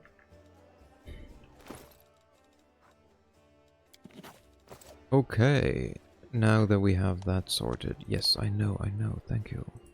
Let's look in the chest and loot everything. What do we got? The signet ring grants its wearer the ability to cast magic missile spell as a 3rd level wizard 3 times a day. Bane spell as a 3rd level cleric 3 times a day. +2 competence bonus on saving throws against movement impairing conditions. A moral bonus on attack rolls. In addition, they also grant a +2 bonus on damage rolls while mounted. And I think no one of us will be mounted. Maybe Sela? Could make Sela more into like a cavalier, but I don't know. I don't know how to build a cavalier, so probably not. Magnificent Plume Head. +1 bonus to maximum hit points. Nice. Grants its wearer fire resistance 10. Additional 3 times per day, the wearer can breathe out a blast of fire, dealing 3d4 fire damage in a 15-foot cone. Persuasion check bonus, nice. Heroism, nice. Damage bonus against demons. And a pet owl cat. Let's go. Anybody with a pet or mount can mount it. You don't have to be... Yeah, I know, but like, no one has a pet as well right now. Let's see. We will give ourselves, I think, the... So she will get the boots. She will get the helmet. You will get the fancy hat. Kinky.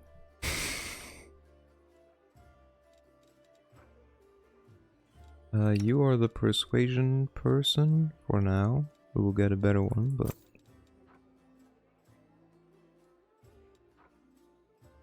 who gets to cast heroism? Should give you clothes, right?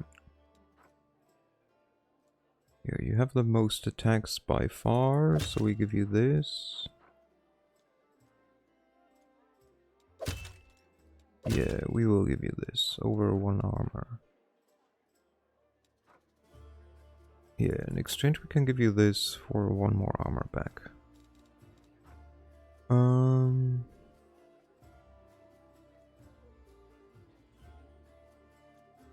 attack rolls, here higher chance to hit.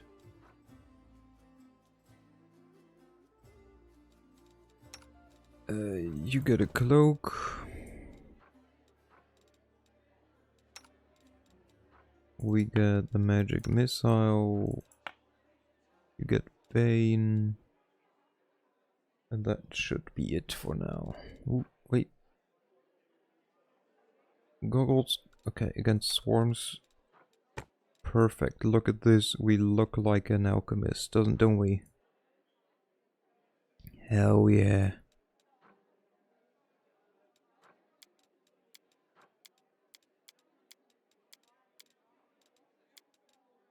Bam.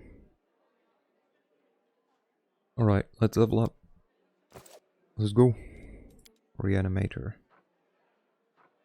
2 more levels until we can actually do a reanimating.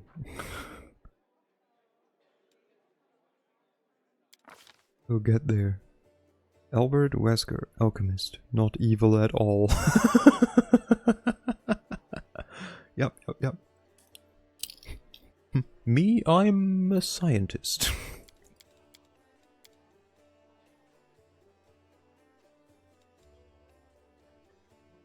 I do not know how useful it actually is to put points into trickery, but...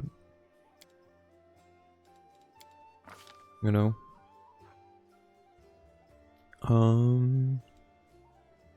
We'll take precise shot. Just so that we do not get the -4.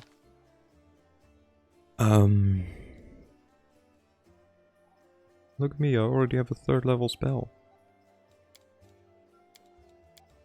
And 2nd level.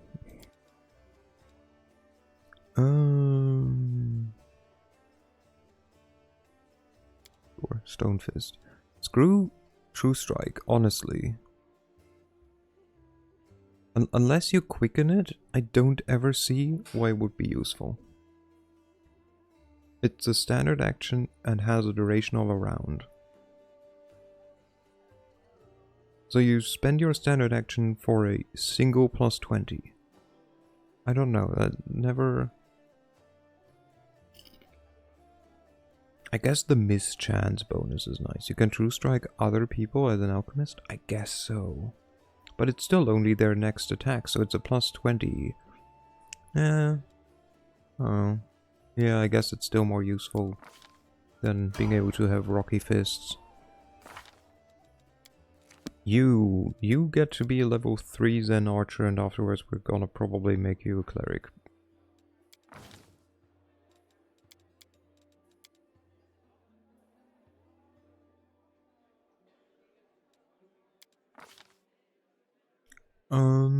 What do we give you? Normal feed?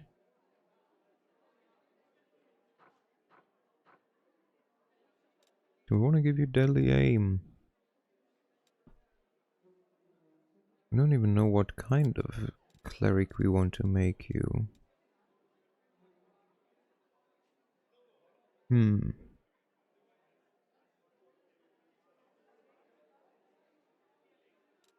And we could also do you like make you like anything else really. Make you a druid.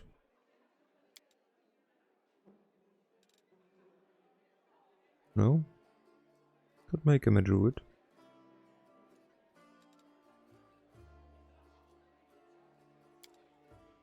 What do they get? They lose basically everything. They gain cold resistance instead. They also do not get a pet.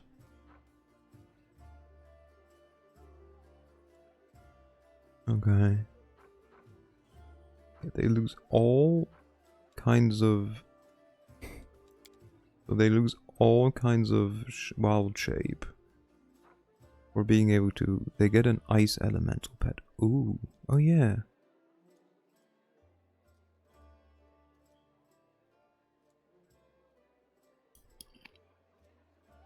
But it would be like -6 basically. So like, I don't know, like that's so worth it.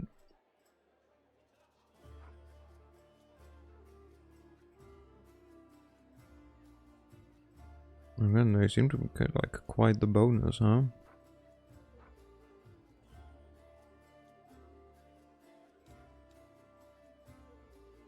Primal size. I guess it kind of depends on like what I want to go for, to like what kind of feed I want to give him. I don't want him to like transform, I think, because like I would kind of get rid of the whole idea. What is a Drovier? Look at that.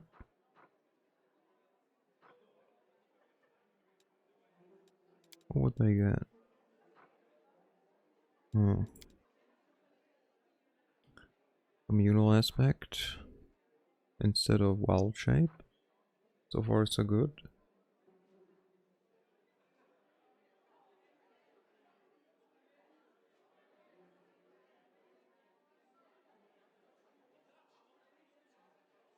Mm-hmm.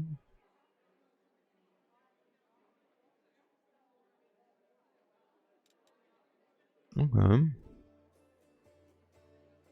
That would be an option.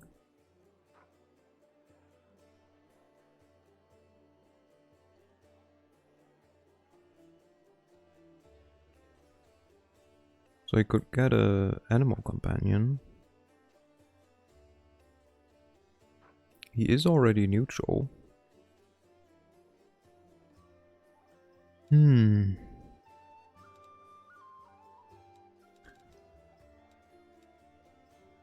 I mean, alternatively just make him a fighter, right? But I feel like fighter is always like weird. We could make him a hunter, technically, if we just want him to like have a pet and be a more damage oriented like damage dealer. Or like more like still doing that. But I feel like if we just want him to deal damage, you can just keep him as a Zen archer. I feel like.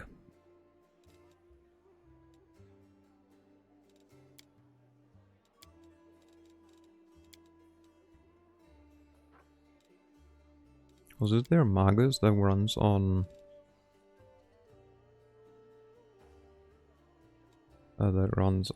wisdom? Kind of doubt it, personally, but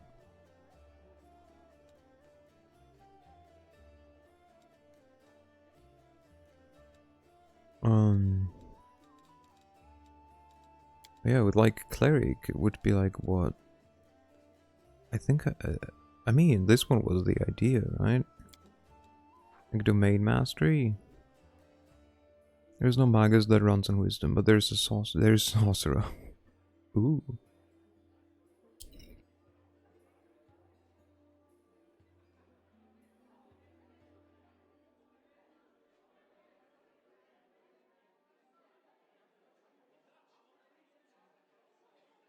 Hmm.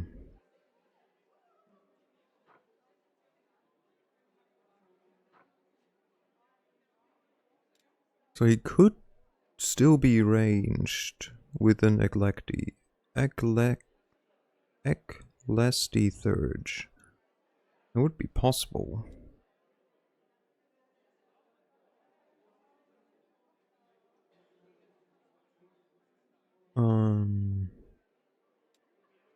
So I guess the idea might be... Wait, there's a sorcerer who uses wisdom. Is it the Sylvan sorcerer?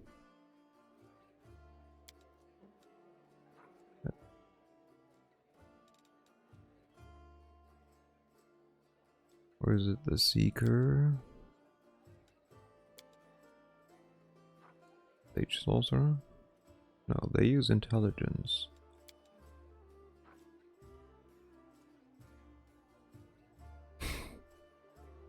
Empyrean.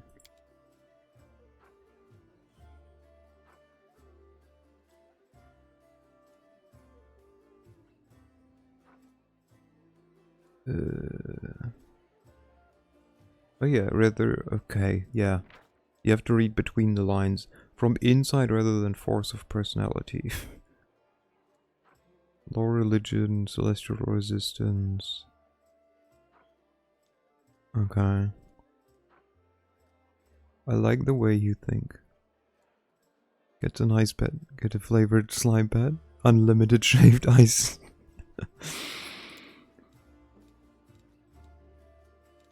Okay, so I think the idea was that we could make him a cleric as a healer, but also as like kind of like spell damage dealer.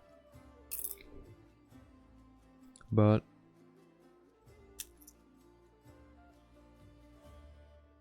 that would mean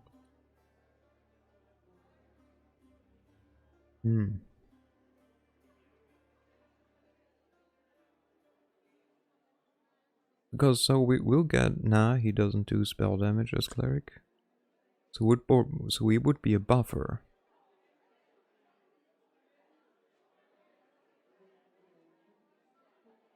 We could make him into a necromancer and then summon shit. More skeletons. More. More skeletons. No, I don't think that would like do much good. Wait, so like just playing around with it as a, it's like we give him some stuff. What domains could we give him?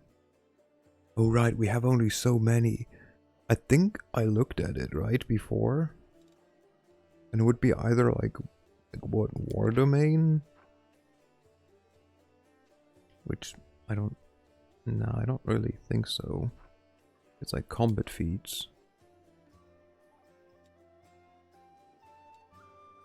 Glory domain? What's that? Aura of heroism sounds like good, for sure. Blah blah blah. True foe of the undead. Well, that I ain't gonna fight that much undead. Also, we're kind of summoning undead, so that would suck.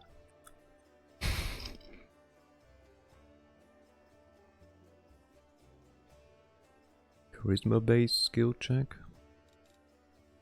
What about law? There's a mystic thing letting you take any one domain you want. Yeah, but I mean, you know, that's a bit far ahead. I'm more looking like what else. It's kind of a little bit OP. I can't imagine. Give a weapon you touch the axiomatics, blah blah.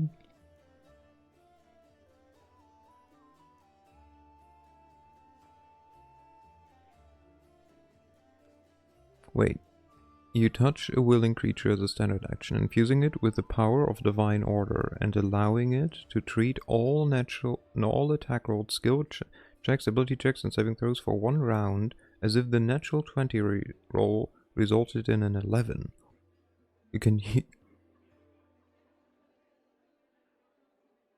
blah blah. Okay, so basically take 10, but as a skill. Or War Domain, which gives them Battle Rage and Defeat. The things kind of suck. I'm just saying. You could do like this and then like what? What?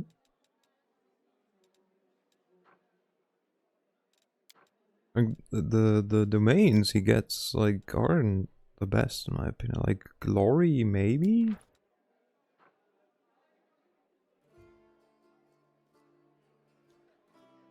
But I feel like charisma based skill checks usually happen like mid conversation and not before. You don't know beforehand. I guess it lasts an hour or so.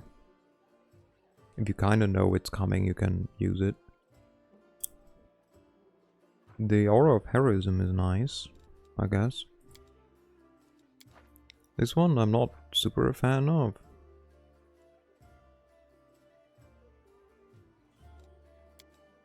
Let's see, Shield of Faith, Blessed Weapon, Searing Light, Divine Power version. I mean the like spells are nice, I guess, that you get. Sun Domain is very much fire. It's like active. Like you use it against people. War Domain is also, I think, more no, because like buff, buff, buff, buff, act like offensive. I guess a buff. Offensive, offensive, offensive. Also powered kill, of course. So I'm not so sure if like a Glassy Thurge would be the way to go. What kind of druid spells would there be? Just out of interest.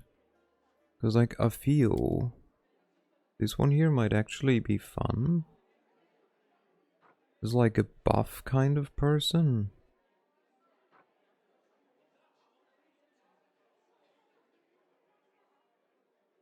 Huh.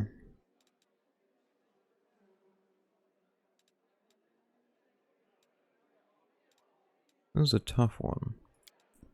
Like, I mean, either way, he's gonna, like, stay... He's gonna stay an archer, right? Like, deadly aim just kind of makes sense.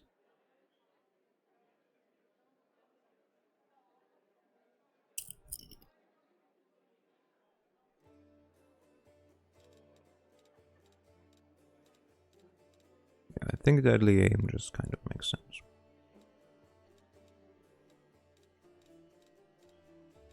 Then we can always think about everything else.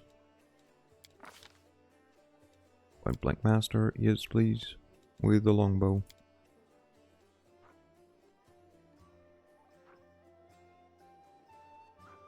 So they are now treated as magic. And wisdom instead of dex. It looks about right. Go away. You. Okay. One thing that's good about wisdom to it is...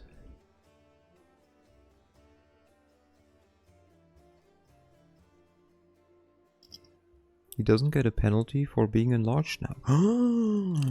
You're right.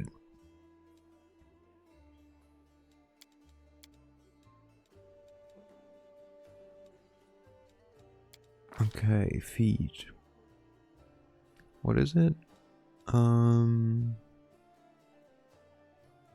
combat reflexes that I'm thinking about. Was it dodge? The one that worked with mobility? I forgot the feed already again. Well, we could just give her an extra hex, because... I feel like it might have been dodge, but... I also feel it wasn't. What's that? Concentration checks, huh?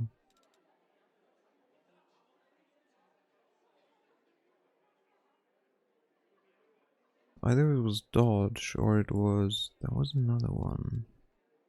If you want damage out of her, it's weapon focus, then piercing grace. What is piercing grace?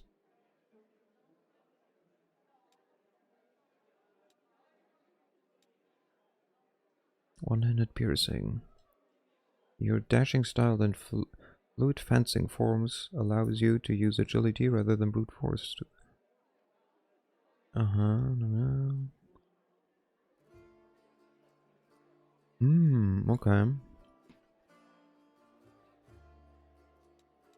Yeah, that works.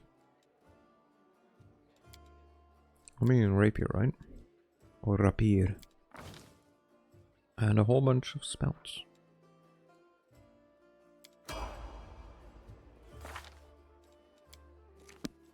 Now, Sela, you're gonna keep being a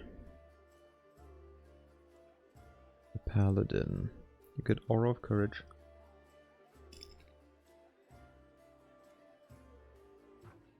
Mercy.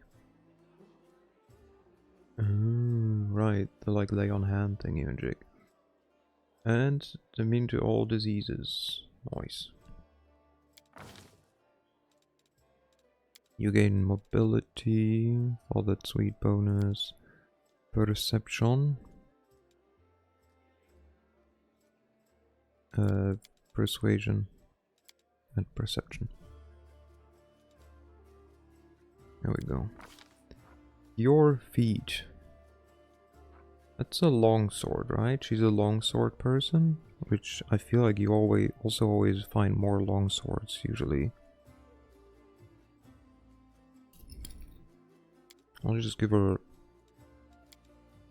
like, technically I could give her like tower shield thingy-magic, but she's supposed to also be useful.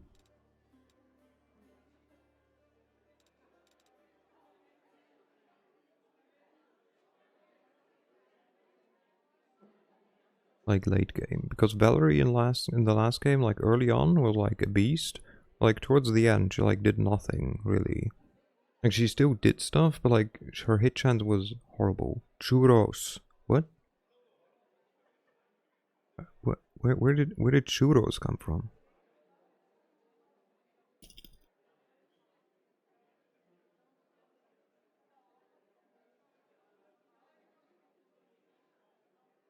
I just bought it. Okay.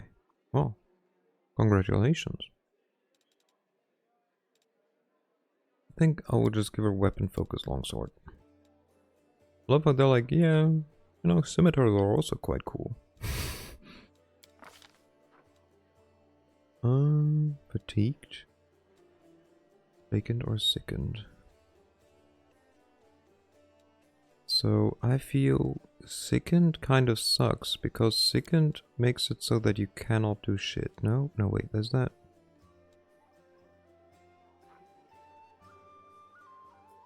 Wait.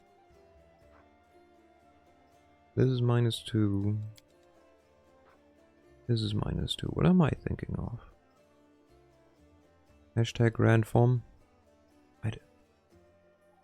You make no sense. Hashtag random. Okay, there we go.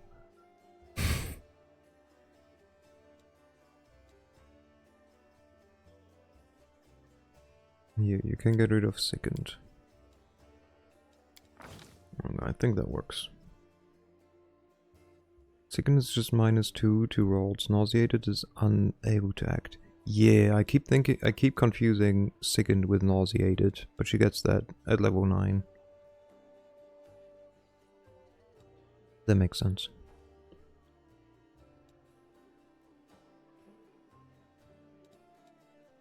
I think sickened is fine. Longsword focus, yep. Then we can give her stuff like dazzling display or something, maybe. There we go. As it should be. Staunton, we were told to talk with you. Speak with me. Wait, before I forget, you get more spells. We want to give you probably one of these just in case.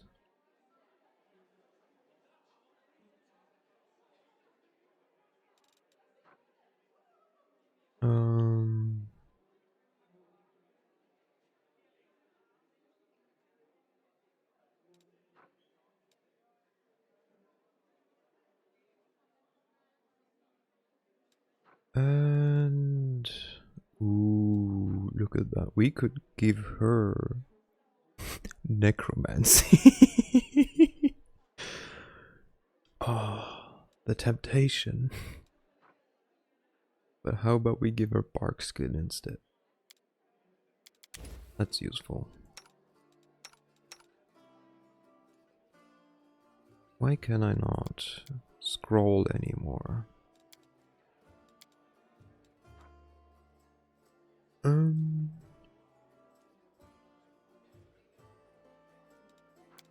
We take an expeditious retreat. Now, Staunton!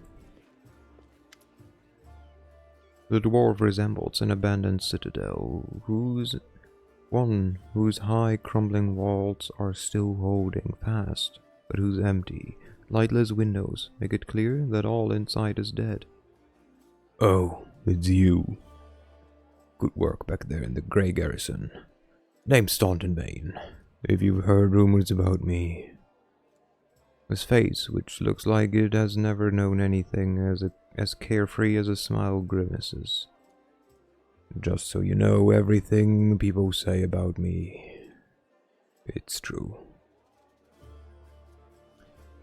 I need to talk to the elf who calls himself the Storyteller. Do you know where I can find him? The Storyteller, Staunton strokes his beard in thought. A strange old fellow. That one, he used to sit with me for hours, asking about all sorts of things. He never offered judgment or comfort. He just listened. At first, I wanted him and his questions as far away from me as possible.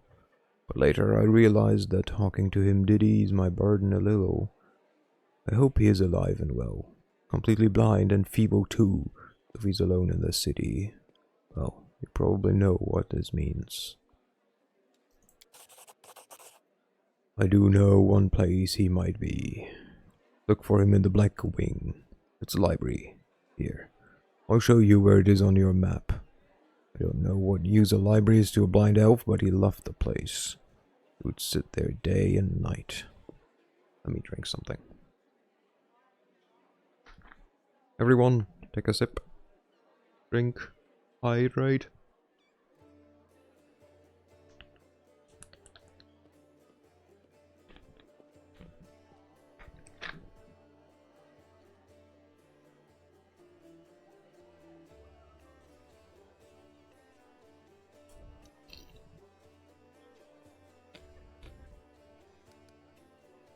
What do people say about you?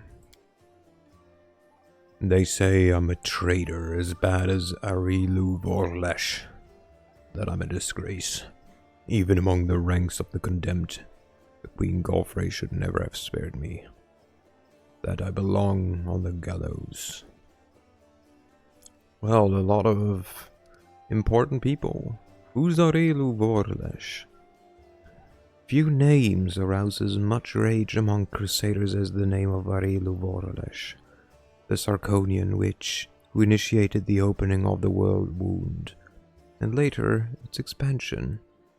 Almost nothing is known about her life before the atrocity, except that Vorlesh was condemned for using arcane magic, which was persecuted in Sarkoris, and imprisoned in the Tower of Threshold near the city of Iz. This is where Arilu Vorlesh conducted the ritual that paved the way for the demonic invasion, and left her land to be tormented by the demon Lord Descari. By some mysterious means, the witch transformed herself, changing from an ordinary human into a half-demon. Over the following century, crusaders encountered Arilu Vorlesh, or the results of her experiments, a few times, but they learn nothing more of Descari's henchwoman. She holds a high position in the ranks of the Army of the Abyss, and bears the title of Architect of the World Wound. Why do they hate you? Oh, of course, also there's the Condemned. The Condemned is a military unit made up of petty criminals conscripted as disposable soldiers and frontline fodder in the Mendavian Crusades. And of course, Queen Galfrey. Queen Galfrey is the absolute monarch of the Crusader state of Mendev, and leader of the Mendavian Crusades. While today the name of the Crusader Queen is known throughout the Inner Sea region, it's easy to forget that Galfrey did not start her rule of Mendev as a paladin of Iomedae, but rather of Aroden. When the World Wound opened and forever changed Mendev, Galfrey was still an untested young ruler who was forced to deal with the death of her god, while simultaneously rallying her nation against the abysmal threat to the west. She rose to the challenge, however, and her leadership was instrumental over the next several years, not only in protecting Mendev from demonic invasions, but also in holding the border against the World Wound. When the Church of Iomedae organized the Third Crusade, it joined forces with Mendev to push back the demon army. During these battles, Galfrey, time and time again, distinguished herself with a keen grasp of tactics and skill at leadership. But this inspiration went both ways. In the Church of Iomedae, Galfrey found something to replace her lost faith. By the time the First Crusade ended with the apparent defeat of the demon armies, Galfrey had converted and become a worshipper of Iomedae, and had completely retrained herself as one of the Inheritor's most devout paladins. Eager to retain such a valuable leader at the head of the Crusades, the Church of Iomedae twice purchased and presented to the Queen the rare and expensive Sun Orchid Elixir, which extends mortal life beyond its unusual span. Thanks to this boon, the Queen has lived and led the crusade for more than a century. I hope Salo's gonna watch the VOD and take notes, because there's surely going to be a quiz about all of this, of course. Let me eat some more popcorn, though.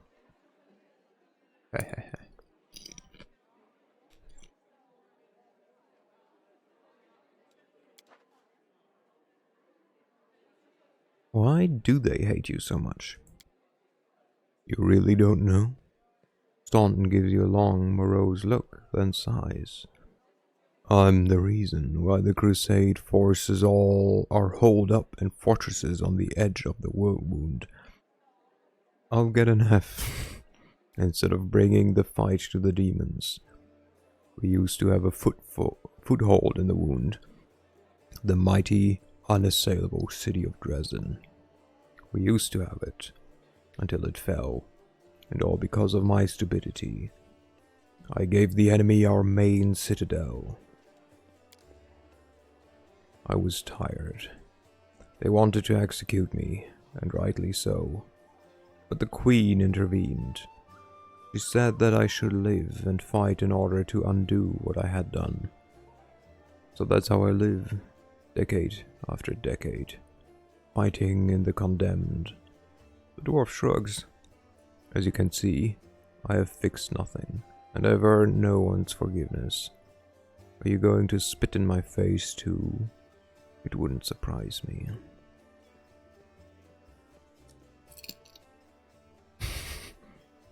And we can't just spit in his face. You were given the chance to live, so live and stop blaming others for what you've made of your life. I hope you earn forgiveness. You keep living and fighting with no hope of anything better, because that's what the Queen ordered you to do. There is honor in that. It's not my place to judge you. Who knows what I would have done in your shoes. Stop whining.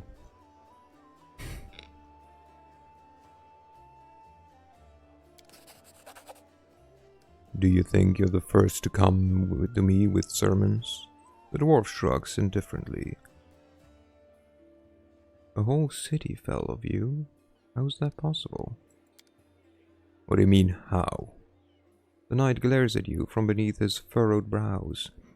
If you don't trust the word of a condemned, go ask somebody else. Like my little brother, Joran.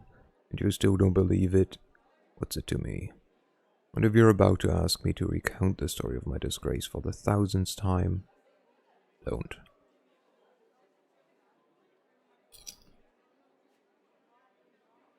You really don't have... no, well, this makes more sense. So many years in the condemned. Surely you have paid your penance by now. That's not up for me to decide. My life is in the Queen's hands. He falls silent for a moment, and then, in a trembling voice, he adds, the condemned isn't the worst part. All these years I've prayed to Torek for forgiveness. Countless times I've gone to his priests. Countless times I've knelt before his altar. If only the father of dwarven kind would answer my prayer just once. Not to restore what I've lost, but just to tell me that I'm still one of his children. But it seems he doesn't give a damn about me. What can I expect from mere mortals when my own god doesn't think I deserve redemption? You really don't have any friends? I couldn't have survived this long if I were completely alone.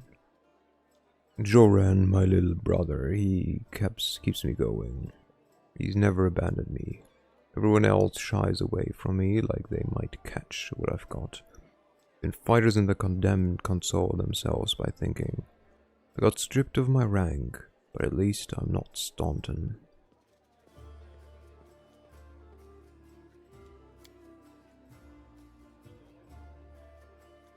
Commander Tirabate seems to be the only person in the whole army who remembers that I'm a soldier and not a drudge. She has no qualms about taking me into battle. She had some mud flung at her in the past, or so I heard. That's why she tries to keep an open mind about people. Not surprised that she's the only one to hold onto her sense of reason in this farce. I have to go. Go then. Maybe we'll see each other again. Okay, more places to go. Camellia. Talk to me! Camellia looks you over pensively, toying with the snake-shaped bone amulet that dangles from her pale neck. Noticing your glance, she flashes you a cold, barely there smile. Greetings. Seems for a moment that she wants to say something else, but the pause grows too long and she slips back into cautious silence. Tell me about yourself. You want to know more about me than you already do? Why? Camellia arches a dainty brow. I talk to the spirits of this tormented land, and they guide me in battle. I'll help you fight the demons, and I swear that you can rely on me in this matter. Isn't that sufficient? Where did you learn to wield the rapier so well? I had good teachers.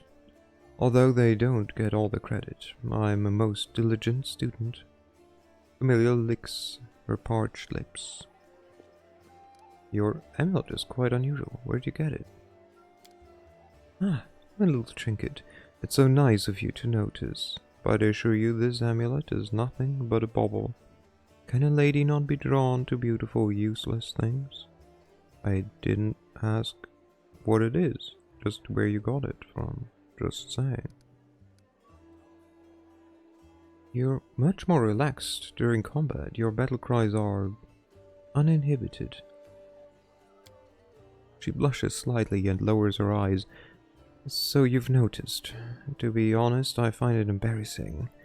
You see, being a shaman means having spirits of battle as my ever-present companions. In the heat of combat, they become rather vocal. Anyway, as much as I enjoy our delightful conversation, the spirits are calling me and I must respond. Please excuse me. Camellia turns away, watching you out of the corner of her eye. Uh-huh. Smooth. Well, I'm just gonna talk with you again. Your speech tells me you are of noble birth. And Camellia loves her practiced musical laugh as she watches you from under lowered lashes. You're most insightful. A fine quality to have. Camille's laugh ends and unspoken words hang in their silence. Still, I believe that being of noble birth does not give anyone the right to look down on others. Forgive me if my questions disturb you. Couldn't resist such a noble and beautiful lady.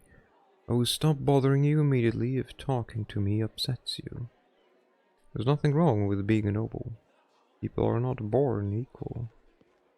Well, I suppose we all have our good and bad qualities. Damn! The last one, by far, the most, like... God, the last one is so mean in a way. Well, there is nothing wrong being noble. People are not born equal. I wouldn't have pegged you as a philosopher, really. You wouldn't. Have to go, we'll talk later. Okay. More people, more talking. Anivia. Want to talk more? Anivia, in her muted colors, blends almost perfectly into the background. She appears relaxed, but her seemingly unfocused eyes are taking in everything around her. She definitely would peck you. Damn it.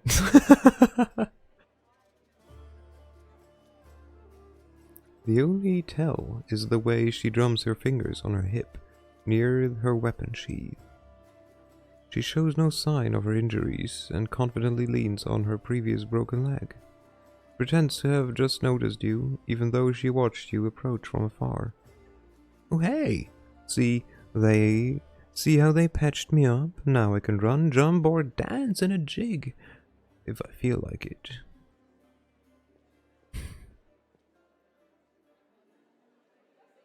Are there any suspicious places in the city that I should pay attention to?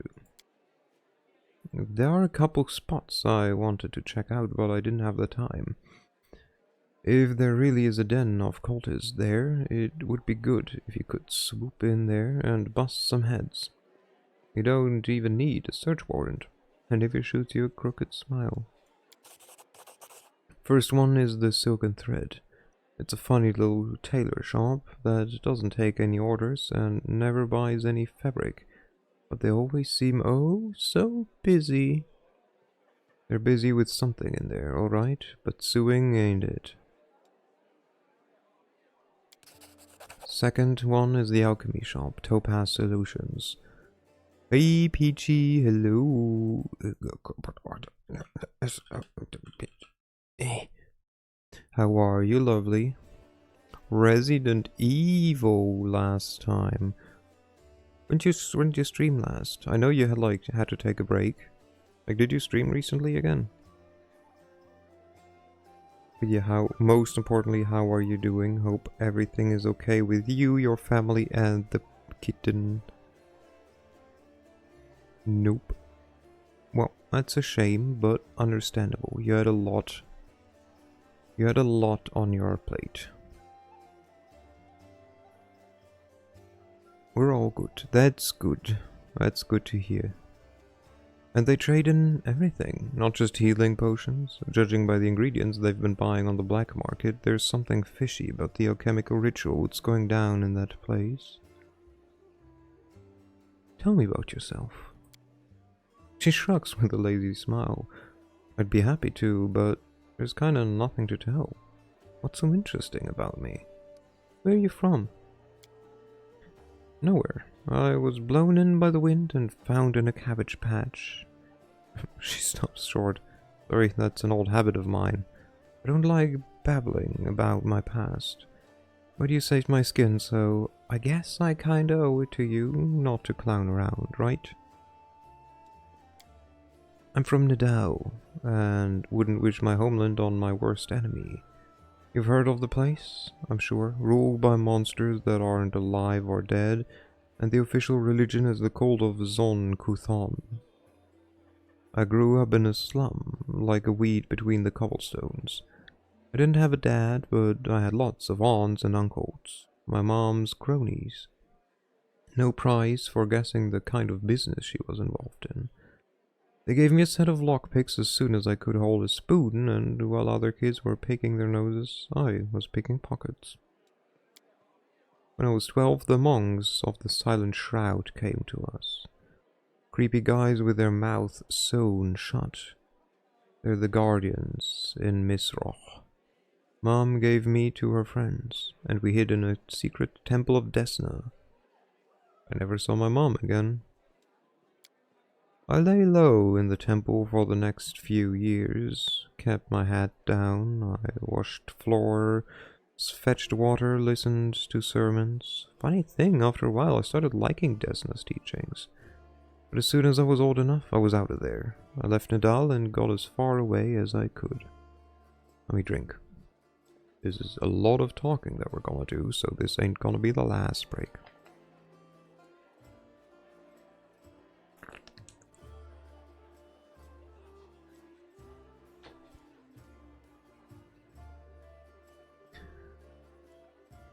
Quite a ragtag group you've got here, from nobles to thieves. You got that right. Only the best for you. What do you do if the knights and nobles fail to save the world? The lowlifes are our only hope. How did you meet Irbath? I was bumming around Timon a while back, doing this and that. Desna and Temple sometimes gave me odd jobs. You know, sometimes they need people with skills like mine. On the surface it was fine, I guess. After Nadal, the freedom of River Kingdoms should have seemed like heaven. My chance to sit back and enjoy life. But I wasn't happy. There wasn't any joy in my new life. I was all alone. No one cared about me, and I didn't care about anyone either. I struggled to find a reason to drag myself out of bed every morning. Tying a stone around my neck and jumping into the nearest river started to look pretty appealing. One day I was hired to follow some fellas who the local authorities suspected were Rasmiran spies. I was stupid. I made a rookie mistake and they caught me. It's like my body had already decided to do what my mind had been fighting. To finally put me out of my misery. Get someone else to kill me, since I didn't have the guts to do it myself. They grabbed me. I thought they'd got me on the spot, but instead they hog-tied me and dragged me off. And just like an animal going to the slaughter, my only thought was, let's get this over with.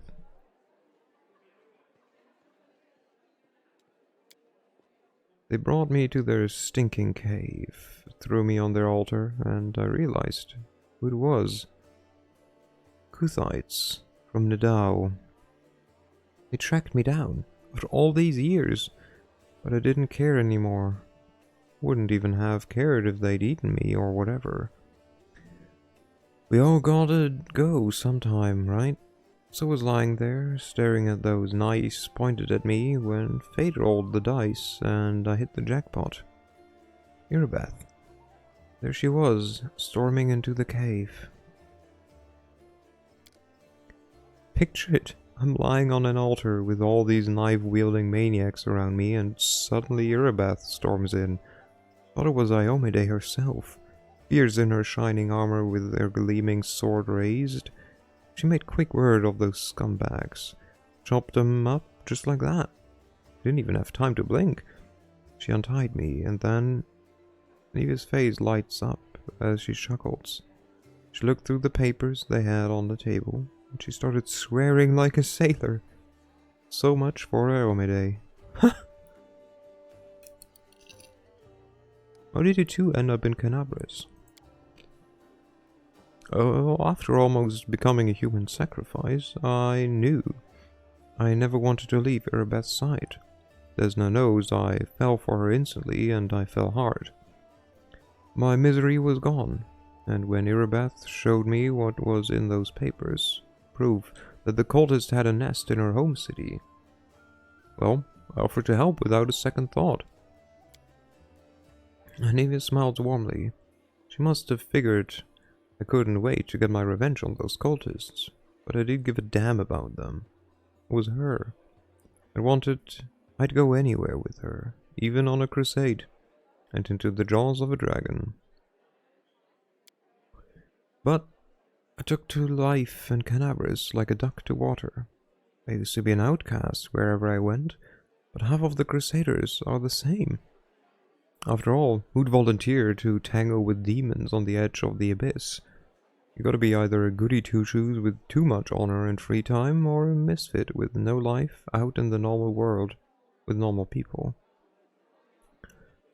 People come here to run away from their depths, their past, from themselves. Well, I fit right in.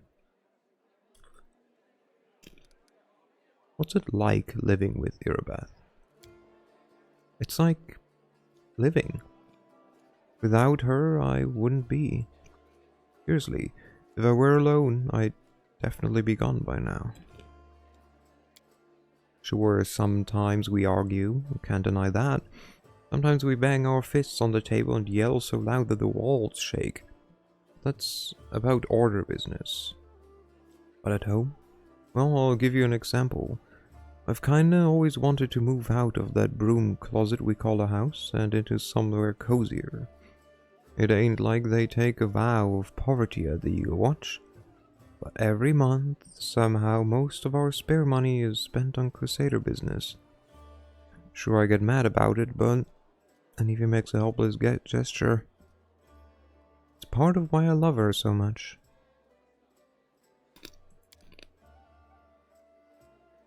You know, you're best have that thing that matters most for a person. Purpose in life. She's always got a reason for whatever she's doing. Her whole life is a crusade. And I just drifted around, like a leaf in the wind, until Desna brought us together. And she's the meaning of my life. But really makes no difference if we live in a mansion or under a bush. Thank you for your answers. Thank you for asking. Telling you all this kind of made me feel better. What are your responsibilities in the Eagle Watch? Anivia smiled evasively. Nothing official. I'm not even a knight, you know, just hang around. You sure you want to know the details? Yes. Catching traitors and spies and cultists is no walk in the park. It's a delicate job. You can't always do it all within the letter of law. That if we're surprised. What if we surprise some suspicious blighter with an official search? Everyone will know about it before long, starting with their own cronies. Then again, sneaking into people's houses at night ain't exactly legal. Crusaders can't be doing stuff like that, can they? Well, I'm not exactly a knight. He trails off. I have to go. Alright, you watch yourself now. Let's see. Kyado. I believe that help is already on the way. Queen will not leave us to die. Okay. Vesali Rathimus. A stout old man with a fuzzy grey beard mumbles a prayer. He looks as tired as everyone else in the tavern, but determination is stamped upon his haggard face. What can I do for you? Who are you? Visali Rathimus, rector of the local temple of Abadar. The temple is gone, though. But if we snooze here for much longer, the city will be lost as well. Who's that boy with you? This one. Kyado, the shepherd, my apprentice. He's a smart boy, and his faith is strong. He serves Erastil, though, but there's still something he can learn from an old servant of Abadar. He'll be a great cleric when he gets a little older. What kind of help can I expect from you? First, I sell scrolls. I have a lot of them, something for every emergency. Second, while you're here in the tavern, I can read one for you. Guaranteed, no surprises. But you'd better not go into the city without a cleric. I won't be going there myself. I'm too old, and my powers are needed here. Show me the scrolls. Anything I can learn? Yeah, remove blindness, remove disease. A lot of them. A lot of them I will not be able to use for a while, though. Oh, will not buy them yet. You do not need an icy protector. We will not have death ward for a while. Do we have an alchemist kit? We don't. Do we? No, we don't. We should probably get one.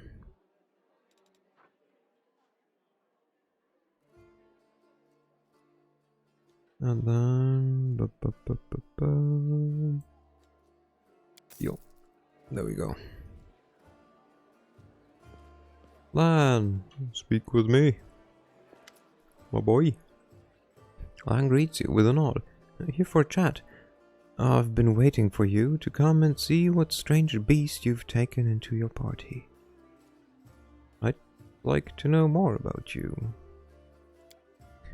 Well, let me guess, your first question. Can you wear a hat with one horn? Am I right? You speak common much better than the rest of your tribe. Funnily enough, common isn't all that common underground, Lan says. But your observation is correct. I used to live on the surface with my parents for a while, and had a chance to learn a couple things. The language, and the fact that every peasant who sees my scaly mug screams, "Demon!" and runs away. I don't know if you're interested, but my mom wasn't from an underground tribe. It was a smuggler, the kind that used the dungeons of Canaris to secretly move and store goods. One time, two gangs couldn't agree on how to share a prime cut, got into a fight, and the winner threw the losers down a hole, dead and living alike. My dad went to check if the corpses had anything useful on them, and when he found a girl from the surface, barely clinging to life, an incredible feeling sparked between them. Or maybe the girl just liked men with scales and a cat nose. That might be it. One way or another, he got her back on her feet, and he later even left his home caves. He left her smuggling behind, and they began an honest life together. That's the delightful story of how old Lan came into this world. The next chapter, however, my family and I never stayed in one place for too long. We lived sometimes on the surface, sometimes underground. We couldn't find a place we call home. Living in the caves was hard on my mom, and my dad's appearance raised too many questions in Mendev. They're at war against the demons, after all. In the end, my parents decided to stop making each other miserable, and separated. My father and I returned to our tribe. I think the peasants screaming "Demon!" had something to do with it. Or maybe Dad just couldn't stand life without rat tail soup. I won't rule out the possibility.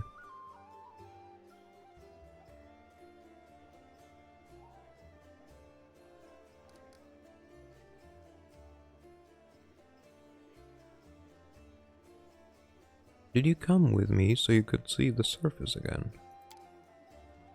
No, that wasn't it. I just don't have much patience for certain types of creatures. Demons, I mean. If they want to destroy Canabris, I'll be on the other side, on the side of people they're attacking. The hand looks away. You're my companion, and companions should trust each other. Counting on you to give me an honest answer, not excuses.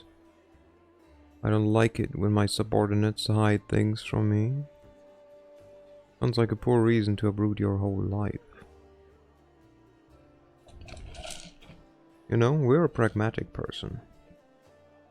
I don't like it when my subordinate hides things from me. Lan doesn't seem to be bothered by the threat. He shrugs. It's not a secret or anything, just some private emotions and things that don't matter to anyone beside me. But, if you want to listen, be my guest. My birth, hell, take me, turned out to be a great misfortune for my parents. All because I'm relatively healthy. I'm the best thing that can come from a marriage between a cave-dwelling mongrel and anyone from the surface. A healthy child with the right number of hands and feet, no apparent effects, no missing organs or other problems. They saw hope in me, so risked having more children.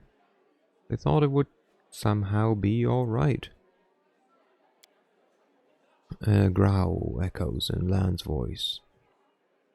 I could have had 4 brothers. The first was born 2 years after me, and died 3 years later. He didn't have a nose. Nothing even remotely resembling one. He could only breathe through his mouth. Mom and Dad were afraid to take their eyes off him, for fear he'd choke and suffocate on something. But in the end, it was his weak heart that killed him. Then there was another pregnancy and birth. I pretended I was sleeping, but snuck out of my bedroom and listened under the door. All those hours, it was very strange. But I never heard the newborn screaming. Mom moaning, yes, the priests praying. Then I dared to open the door a little and looked inside. The priest stood there, very pale. One of them was holding something. A small object that fit in his palm. He asked, Do you know what this is? And the other said, I think it's a head. Lan stops. Please, go on. Remember, we're a healer who's kind of morally grey. Lan pauses, exhales, and continues in a steadier voice. It turned out that this time Mom was expecting triplets. The first of the babies was born in pieces, and the two others didn't live long enough to draw their first breath.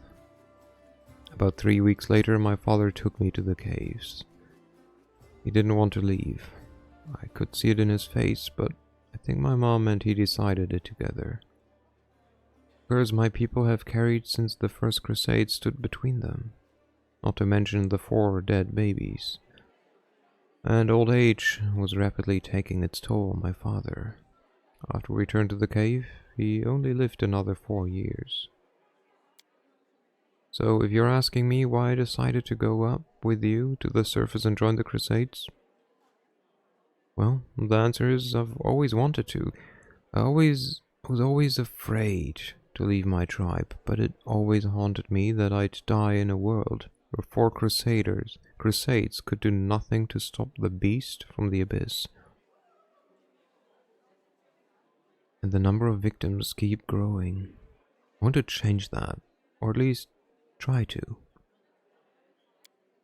And if changing things is too much to ask, then at least get a little revenge. The ones who are behind the world wound owe me a great debt. The lives of 4 brothers and all my mother's tears, my father's broken heart, it's a lot. So much that killing a couple of demons won't do it for me. I want to do something real, and I'm ready to pay the price. Any price. Call it my personal crusade if you like. Lan gives you a slant grin. I used to think that things would be better if I'd never been born. But now I think I was born for this. To settle the score. Why didn't you go up and join the Crusaders before? I couldn't just abandon my tribe. I'm their best hunter. They'll have it much harder without me, but now that the demons have nearly destroyed Canabris and the caves almost collapsed on our heads, sitting and waiting it out just wasn't an option anymore. Anyway, I'm more useful up here than I am down there. Plus, the chief let me go, which means my debt to the tribe has been paid. Another sip. Drink.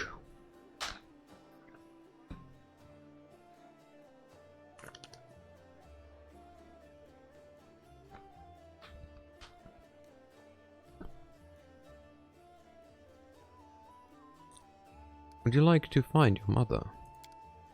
No. The word flies from Lan's mouth faster than an arrow. Then, after a pause, he continues. I don't want to meet her. Not because I feel any resentment, it's just that she's a half-elf. She's barely got her first grey hair, and I'll be a ramshackle old man. She's buried enough children. There's no need to make her witness to the death of another one. I hope you understand.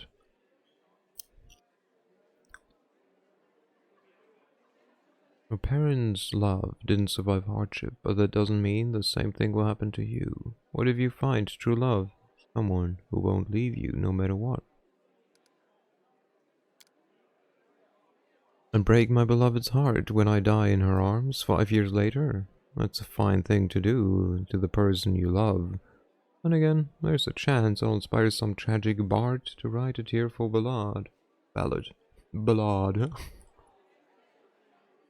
I'm very sorry, truly. Well then, I'm very lucky. I met someone who's not only helped me choose the right path, but is happy to listen to my whining. Thanks for sharing, Lan. Thanks for listening. Mongrels have short lifespans, but you don't look like you're getting old or dying. How old are you? Lan chuckles. I'm as old as I look. No surprises there, but remember Saul? He's 10 years older than me. I remember him back when he was a fearless warrior, and day by day I watched him turn into an old man. Him and my father. It happens very quickly. First you miss a shot because you don't see the target as clearly as you used to. You think it's because your eyes are tired. You tell yourself it'll get better tomorrow. Then you notice you're having trouble breathing. That climbing is harder than before. Lan clenches and unclenches his human fist. Your fingers stop bending. You have to tie your sword to your hand. You can't even put on your greaves without help. When you're washing your face in a stream, sometimes you catch sight of a grey-haired, wrinkled old man you don't recognize. And this goes on until one day you come across a cave beast and you realize you can't outrun it. Lan takes a breath. My dad kept diaries, marking all the signs. And I saw it too, the last year. I had to help him get out of bed, help him dress, remind him to eat. Sometimes he forgot my name. I told him that we should have stayed on the surface, and he joked that dodging a goddess was behavior unworthy of a crusader. He meant Pharasma. Every morning I wake up and check how I feel, but there are no signs yet. Even so, I know I don't have much time. I need to do something useful before I forget why I came here.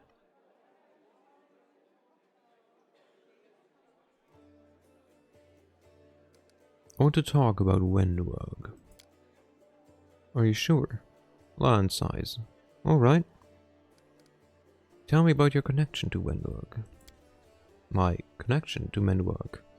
I mean, where do I start? Lan turns the unexpressive reptile half to his face to you. We grew up together, trained together. She was the chief's daughter. She was groomed to be the best all her life, and then I came along. We were rivals, but we dragged each other out of the tight spots too. I've always been drawn to grand, heroic gestures, sometimes idiotic ones, whereas Wendu liked to roam unexplored passages, finding new caves and making maps. She wanted to be a great huntress, the one who'd make it through the shield maze, but instead she... Lan shakes his head. It'd be better if she died. The death of a friend is painful, but watching a friend become a shadow of her former self is unbearable. She doesn't think she's a shadow of her former self. Of course, she thinks she did everything right, because the second she starts to doubt herself, she'll have to face the truth, to admit that she's just a cannibal that demons use as they wish. Lan's frown looks almost like a wince. He wants to get stronger and stronger, but for what? I'll never understand what drives her. Were you just friends, or were you more than that? Wow, you really don't pull your punches, do you? Lan exhales loudly. There was a time when I asked myself the same question. Wendwag knew me better than anyone. She understood me better than anyone. She was my first woman. But we never loved each other. Maybe I could have grown to love her, but it always seemed like she never understood what love was. Maybe she just wasn't capable of those kinds of feelings. Thank you. I found out everything I wanted to know. If you ever want me to reopen any more old wounds, you know where to find me. So can you wear a hat with your one horn? Sure I can, but certain designs don't suit me too well. Lan speaks in a deadly serious voice. Alright, I found out everything I want to know, thank you. A thing. Oh god. There's more! I hope you're ready. We're gonna be sitting here for a while, boys. Tell me about your people. There's so much! Of course. What would you like to know? What's it like, living in your caves? Oh, Lion gives you a broad smile. His smile is strange, as if it falters, where his human features meet his animal ones. Imagine that in the entire world there is only a few hundred of you. There's not an inch of fertile ground anywhere. Nowhere to grow grain for bread, or cotton and linen for cloth. Your neighbors are beasts who want to eat you, or parasites who want to infect you with their larvae, and then eat you. And it's not that bad, because you can try to eat most of the things that are trying to eat you. Sometimes at the risk of getting poisoned, sometimes with almost no risk at all. In the worst years, there's not even a single... Wait, 1 second, I might sneeze.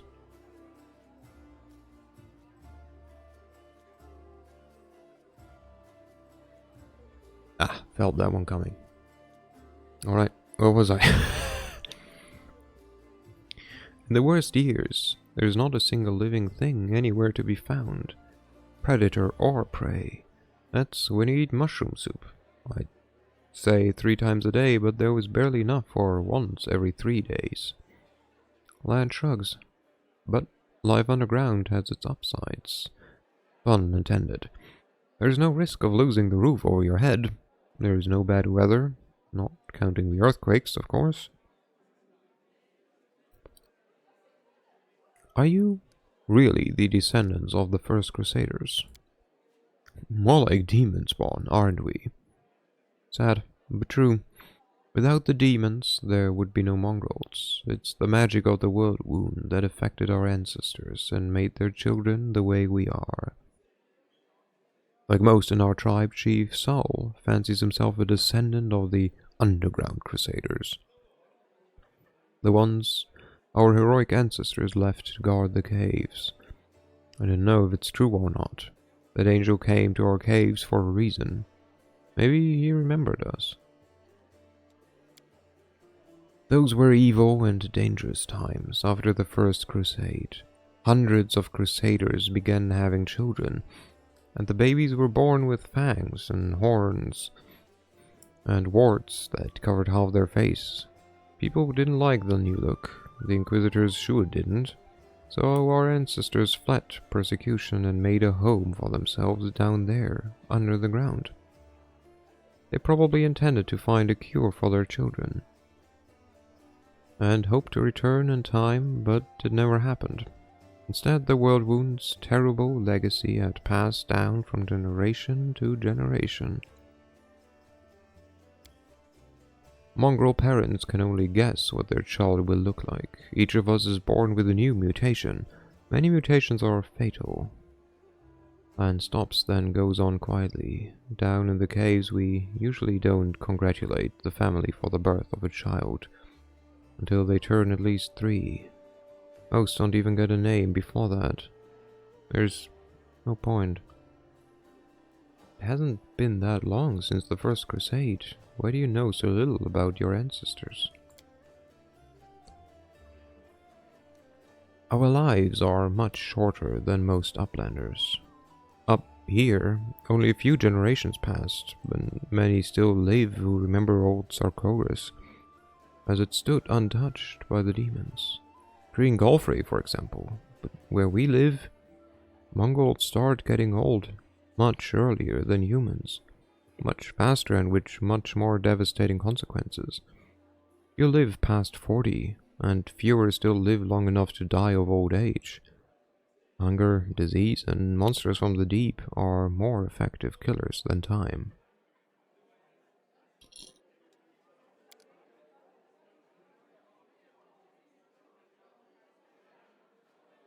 So for us, the story of the First Crusade is a legend that happened generations ago. There are no living witnesses. We have the tale of the wise and great ancestors who left us to stand guard in the catacombs. But in reality, we suspect they were desperate wretches who couldn't figure out how to dispel the demonic plague, and who were abandoned by their own kind. Do you have a way to tell day and night? You can't see the sun in your caves. Every mongrel settlement has a big gong. which we treat like a relic. The gong keeper hits it twice a day, to begin the beginning and the end. But this custom doesn't keep chime very precisely. Every mongrel child has snuck up to the gong to strike it at the wrong time at least once, just out of pure mischief. Nothing could keep me away from it, not even the fact that I only have one ear, which means it would take double the punishment once I was caught. So sometimes the wrong strikes get mixed in with the right ones, and the tribe can find itself jumping up to greet the morning in the middle of the night. Do Mongol tribes fight each other? There were some skirmishes, and I've been forced to kill my kinfolk before too. Han speaks in a steady voice. Fights most often break out over food. We have laws in the case, written and unwritten rules that we follow. We respect one another's right to live. But hunger can push a person over the edge. I never, you can count on that, stolen someone else's kill. But I can understand those of my kin who tried. To hear your kids begging for food and not be able to feed them is terrifying. He frowns and goes silent.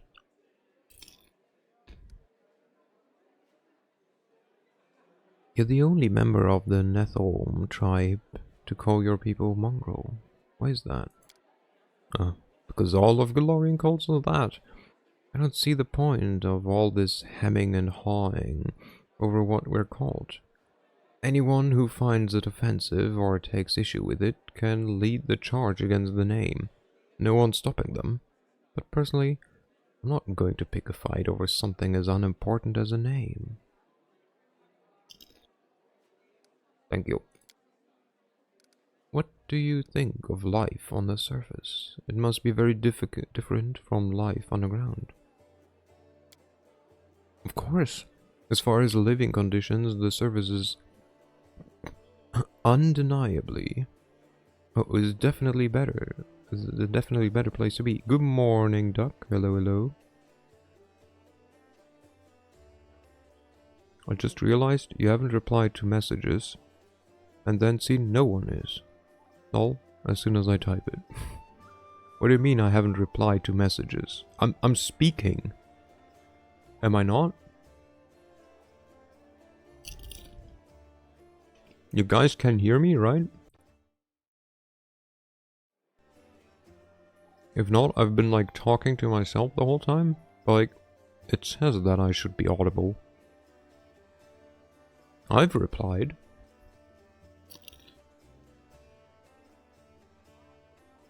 No, I mean normally you repeat what people say. I have. But it has been like half an hour since Peachy said something, and since then no one has said anything. I'm not gonna put words into people's mouths. What? Somebody streaming here? I don't know. Sounds weird. I doubt it. Must be wrong. But yeah, hello, good morning, duck.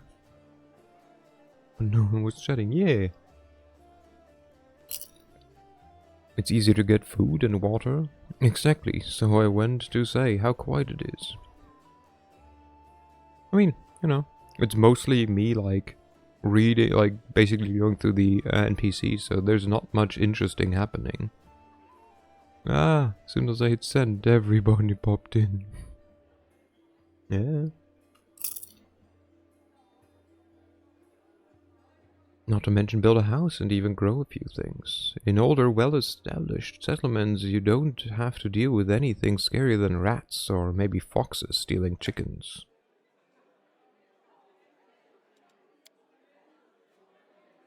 Wants you to take a sip. Aye aye.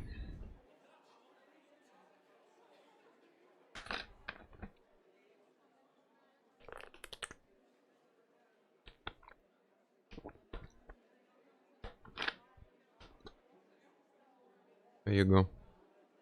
Almost. You can do it. Giving you one more try.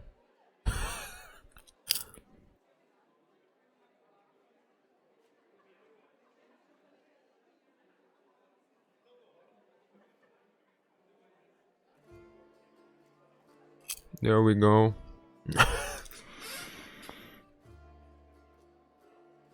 I did this like a couple of times, I think, today during work.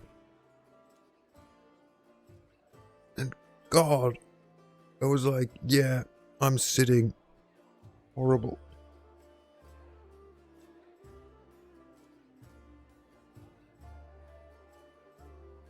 Alright, you get a full stretch program. There we go. Oh man, yeah. Listen, it feels like most of the people on Twitch are like freaking babies. I feel with my age, I'm an old man. Everyone's so baby.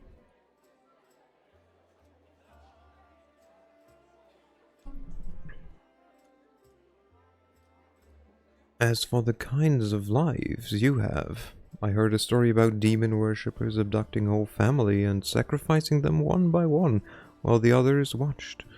But there were some brave crusaders. Knights nearby and they killed the villains and saved them. Bitch, please.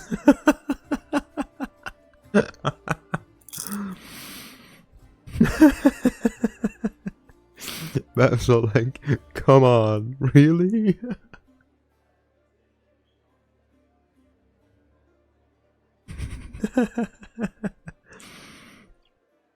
It's all a perspective thing.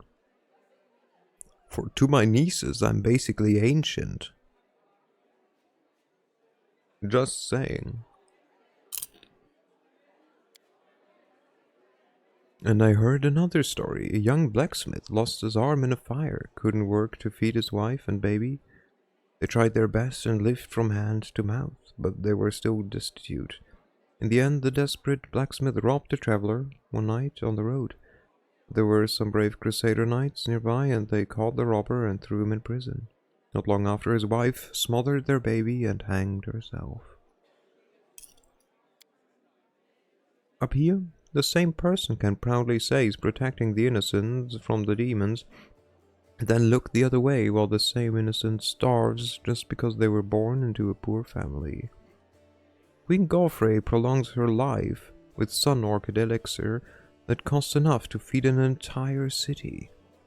Back in our caves, everyone is equally poor, and if one person starves, the whole tribe starves. We don't abandon our own in times of trouble. That's the power of a tribe. The laws of the surface are made so that some get everything and others get nothing. I might just be a naive fool from the caves, but I don't understand how it's possible to have so much more and share so much less. I'm getting deep. Anyway, look who I'm talking to. You must know life on the surface much better than I do. I'd never leave a needy person in trouble. I've been given more than most, which means I'm now able to help others. We're in a struggle for our own survival against the abyss. There's no time to upspend society in a quest for fairness. Oh yes, I also have a few questions for our feckless aristocracy. So, how old are you, Habsor? It's true, there is a lizard community conspiracy. Communist conspiracy, yeah. Heh, he's older than you, Ivy.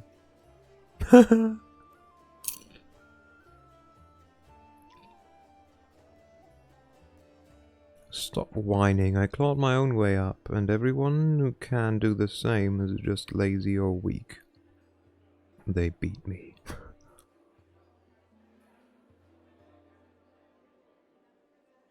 I didn't choose what family I was born into, I just live with what I've got. This world and its laws came long before us, that's true.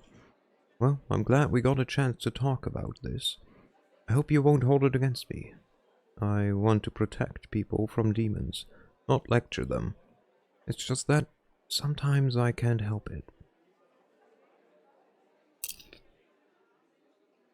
You said you were prepared to risk your life to do something meaningful. What exactly did you mean? to invent a new salad and have it named after me. Lan remarks grimly, then he sighs. Truth be told, I don't know. It would be much easier if all I really wanted was to kill demons. Then a few more demons, then more demons after that. Good honest rage and no needless brooding. I think I actually envy the warriors who can live like that. It is the easy way out, for sure. But I can't. If life taught me anything, it's that there is no easy choice. Dying a glorious death isn't enough. Some heroes of the Crusades did that and also saved entire settlements, erected the ward stones. Their actions kept the lands of Mendef safe for decades. Yeah, I did indeed. Took away the say compliment. It is currently disabled.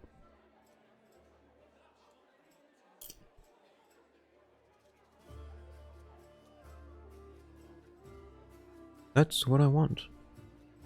For my dumb, short life to have meant something.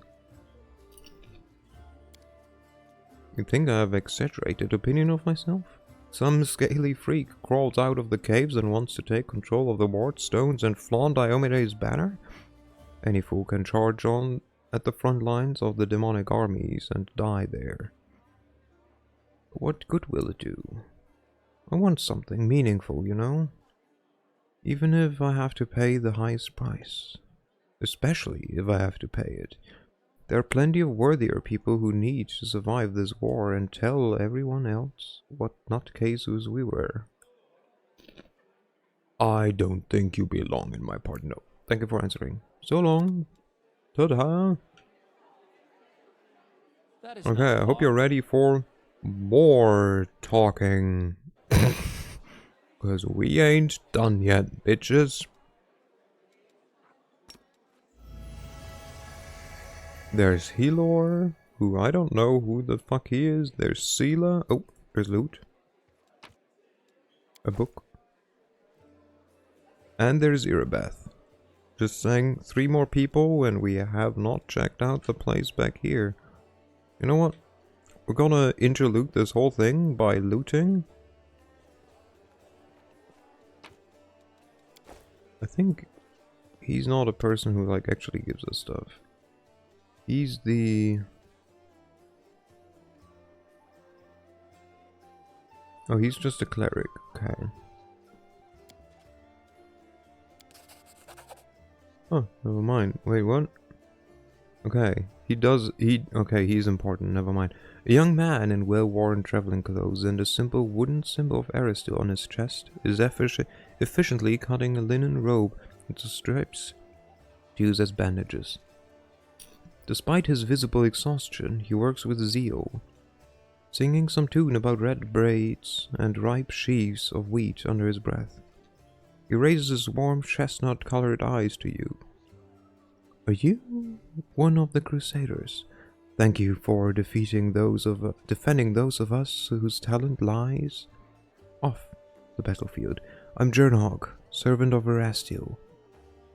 Pleased to meet you. I have to go. It was a pleasure to meet you.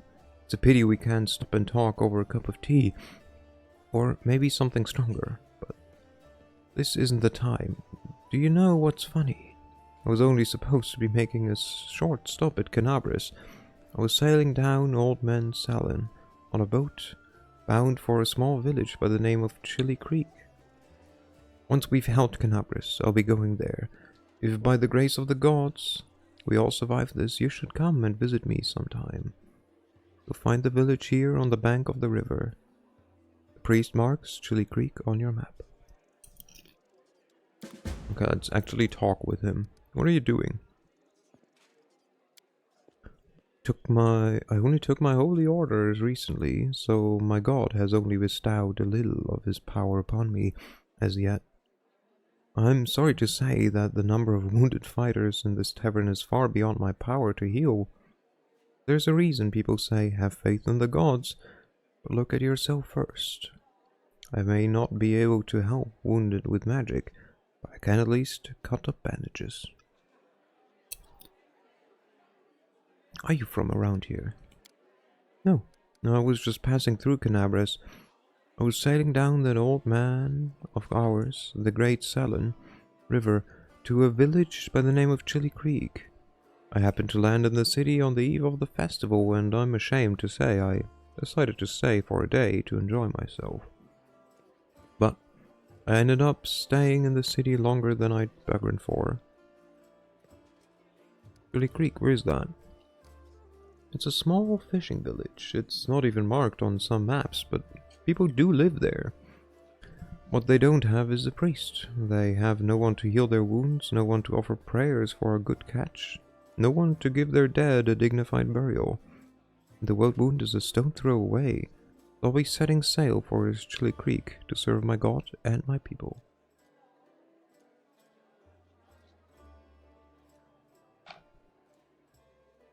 Aren't you a young and inexperienced cleric, afraid to go to the border of the world wound? I won't lie, I'm afraid, but what can I do? Those villagers are simple people. Every day of their short lives is spent doing hard, honest work. That's exactly the kind of life I want. Something simple but meaningful. If I had centuries ahead of me like elves do, I might have spared some 50 years or so to travel around the world. The young man says with a smile. Or maybe even 100. Why not? But I don't have time to spare. So I want to spend my short life in the place where I'm needed most. Even if it's dangerous. Especially if it's dangerous. I could use the help of a cleric. Januk makes a helpless gesture. Aristil knows I'd be glad to help you, but it's no use. My spells are depleted, and I have no training in potions or scrolls. See this rope I'm cutting up for bandages? It's the last one. It's the second to last. I have to go.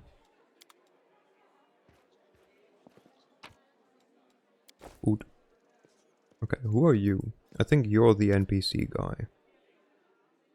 A tall, fragile-looking elf sits in front of you, eyes closed. He is pale as a ghost, his arm wrapped in a blood-stained bandage. You spot other bandages on his body under his clothes.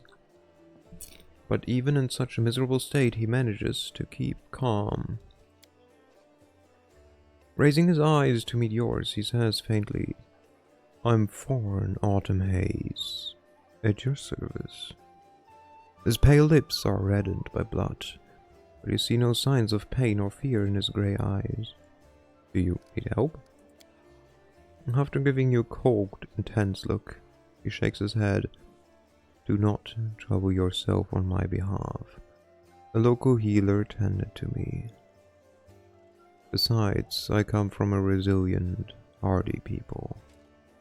My body will endure both the wounds and the poison delivered through them. Who are you? My name is Foreign Autumn Haze. I've come here from Cunin because I'm a hunter and all minions of evil are my quarry. I won't say more than that. If you don't mind, we are strangers, and of different races and cultures. I'd rather not tell you more than is necessary. Who wounded you?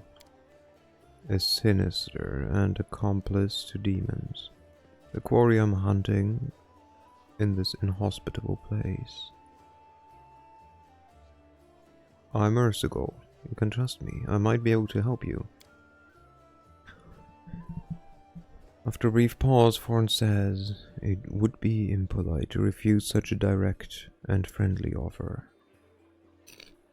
Who's your quarry here in Mendev? I was hunting a fugitive, a Descarite by the name of Kailesa. Pains me to admit that there are heinous malefactors such as her among my noble kind. I managed to catch up to her in Canabras, and I wounded her. Then Demons appeared and the city was engulfed in flames.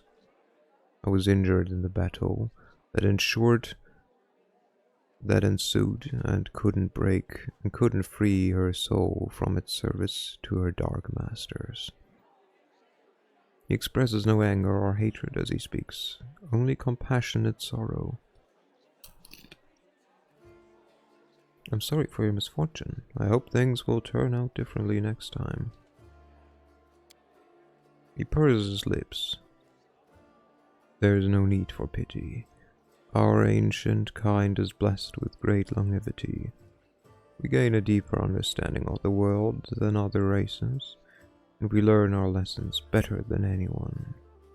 It goes for learning from our mistakes as well. I survived, which means I will be more prepared when we next meet. I wish to aid you in your hunt. Foreign covers his eyes wearily. I thank you, but this is my mission, and I'm used to facing all manners of terror on my own. I do appreciate your willingness to help. If you happen to meet Kylesa, take caution. She has turned many innocent souls to the path of evil, and darkness has rewarded her with many gifts. Her appearance alone will tell you that. It is warped. The agate skin, the malicious stare of her blood-red eyes, the bestial teeth. She's more monster than elf at this point. Does this Kylesa look again? And we failed the check. We needed a 13 and rolled a 12. Damn it. Her skin is dark, her hair perpetually white. Her red eyes can see perfectly in the dark, which, to my dismay, I've come to know from experience. Bright light causes her kind pain. I used an alchemical powder that explodes in a dazzling flash, and she cried out, as if I had stabbed her. I hate it when you fail by one. It somehow feels even worse than a natural one. It's clear that the woman is a faithful servant of darkness. The marks that Kylesa masters have left on her appearance say much. I'd like to know more about you. I won't hold back anything. Not who I am, why I made my way here, or who it is that I'm pursuing. Tell me about yourself. Other people tend to believe that identity is the sum of a person's actions and the events that happens to them. For them, I am one of a long line of warriors of Kyonin, who, since his youth, has dedicated himself to hunting evil and injustice. For them, I am a successful and capable huntsman who has tracked down and slain a great many monsters. But I'm an elf, and for me, my identity has a different meaning. It is shaped by the place where I was born, and that I love so deeply. I am shaped by what I find beautiful and what makes my heart quicken, by the fears that come to me in the dead of night, by the things I find so intolerable that the sight of them my very core darkens and fills with poison. Thus, to tell you who I am, I would require many days and much candor, which is more than you and I have at our disposal. It's a long way of saying, I don't have time and I don't feel like telling you. Why did you choose to be an elf, a hunter of evil? Because I am the son of a noble and proud nation. We are sometimes criticized for our arrogance. No one dares doubt our honor. When a crime is committed, we cannot turn a blind eye. If we were to abandon our obligation to oppose evil, if we were to surrender this obligation to other races, we would also relinquish our preeminence. Oh, we talked about this. Okay, I have to go. Good fortune to you. Okay, Well, we will talk to the people up here. And we'll see then. Wait, ooh, I see people. Hello. You have names. An imposing young Orreid is surrounded by a crowd of crusaders who are hanging on her every word. I hope this example clearly illustrates the difference between Jistka, the legionnaires from the last war, and the crusaders. The perfection of form and spirit were imbued with during creation, turned them... Wait, what? And the perfection of form and spirit they were imbued with during creation turned them into parts of a well-balanced war machine. Not a ragtag bunch of individuals, but a united whole.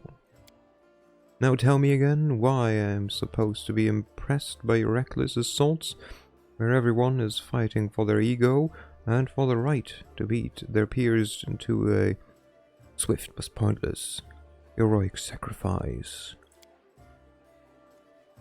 Some of the crusaders grumble unhappily, but it is clear that they are captivated by the woman's words. The only exception is a scraggly, disheveled halfling monk whose puffy black eyes gives him away as a brawler and a troublemaker. He enthusiastically pushes forward and tries to engage, but no one of his friends swiftly jabs him in the back with an elbow, making the poor fellow pause, catch a breath. Quietly listen to the discussion. One of the crusaders angrily curls his fist tightly and retorts to a burst of passion. If those gists of yours, or whatever, had come for us, we'd have their guts for garter. You think we've never fought a mighty adversary before?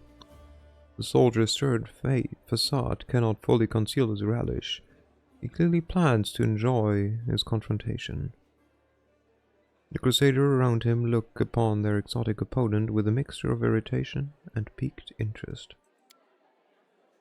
The woman chuckles before cutting off her interlocutor.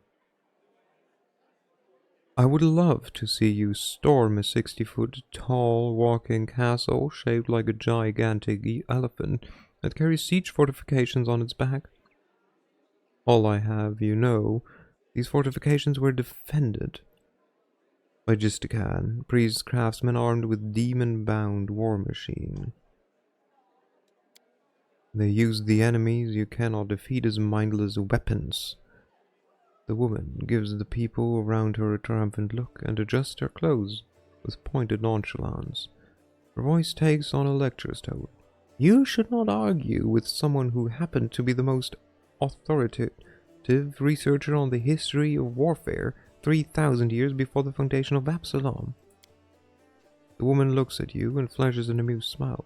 The lecture's over. Do my esteemed listeners have any questions? I can just attack her.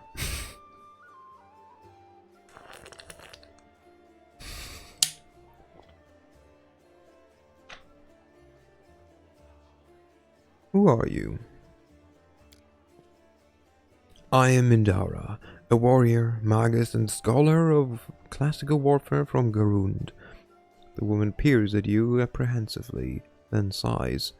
I admit that I am mildly offended by the fact that my name is entirely unfamiliar to you, but I'm willing to accept that this is due to Avastan's isolation from the sophisticated culture of the world at large. You've come a long way to be here. I like to think of myself as an inhabitant of Golorion, and I don't narrowly identify with any country in particular. Why did you come here? To witness the legendary war. The confrontation between denizens of a plain famous for its love of violence and the crusaders from every continent united by the common goal of defending their home. An epic struggle of colossal proportions that hasn't been particularly epic so far. Truth be told. I wake up now. The monk with the black eye grins and mutters under his breath. Maybe she just can't see it from here. The view will get way more epic if she stops hiding among us and takes a walk outside. The woman smirks contemptuously. She does not deem the monk's word worthy of comment. Looks like you know more about warfare than any of us. Oh, am I? Am I hearing things, or did someone finally acknowledge my competence in the art of warfare? Perhaps there's a sufficiently open-minded person among the Crusaders after all. I find myself pleasantly surprised. Why don't you join the Crusaders and show them how fighting should be done?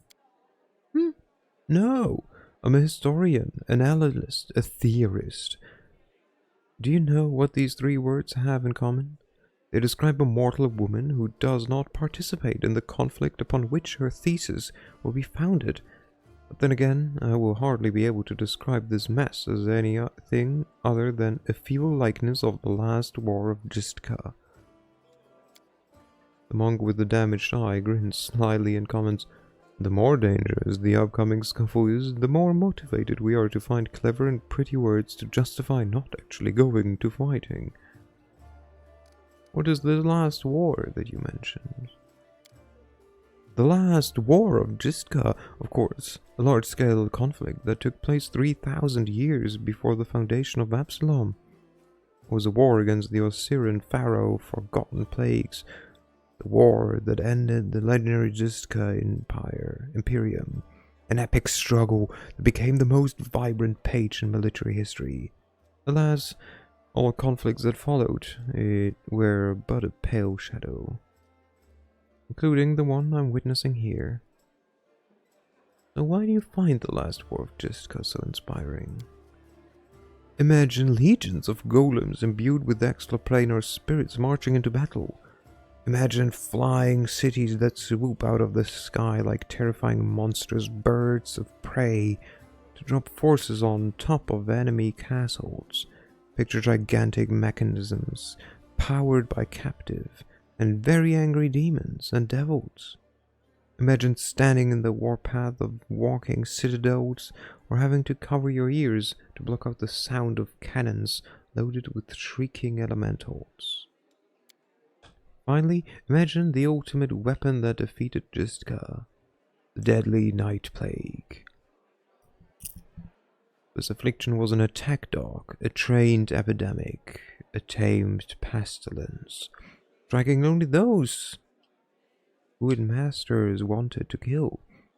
Imagine all these terrors and understand that no flight of fancy can even come close to the horrors of the nightmares that they made real.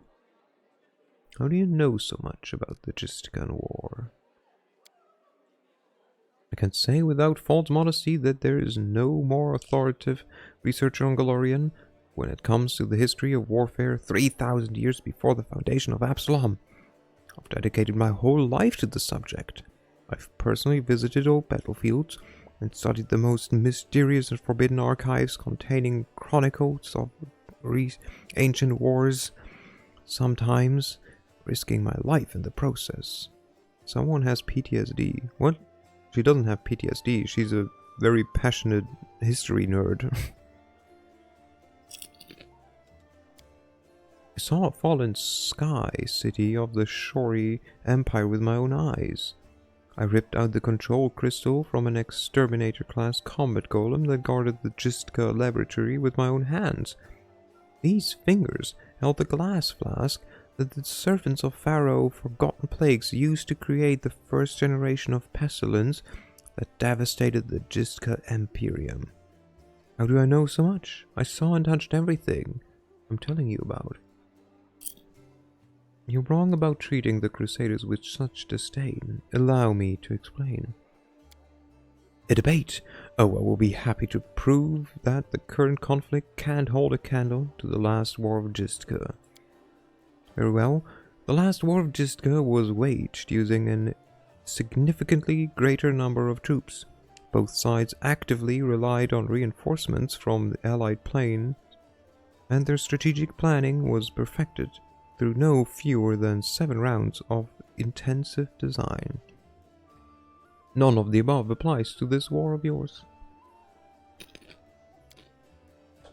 Compared to the Gistka, we are but stone club wielding kobolds. I would like to conclude my thesis with a few words of wise counsel from Dagoon, an advisor to the Pharaoh of Forgotten Plagues. I doubt you will comprehend the true genius of this statement, but here is it nonetheless. A gadfly sees the ox pays no heed to the gadfly, but crimson fever takes them both. Ah, I thought she lifted. No.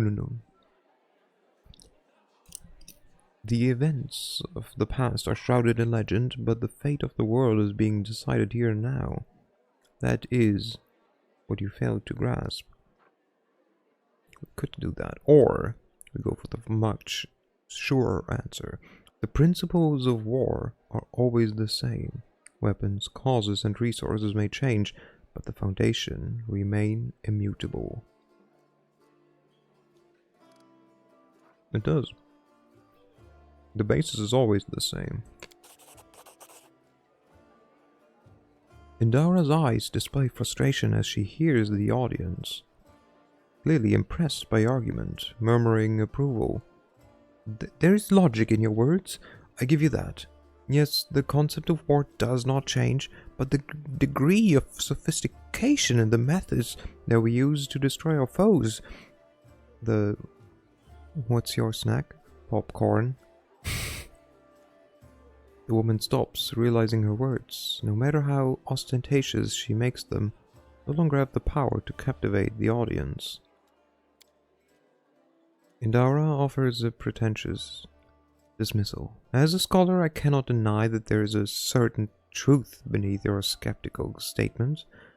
History is a complex discipline rooted in fact and an evidentially base that grows ever more meager the farther the described period is from the present moment.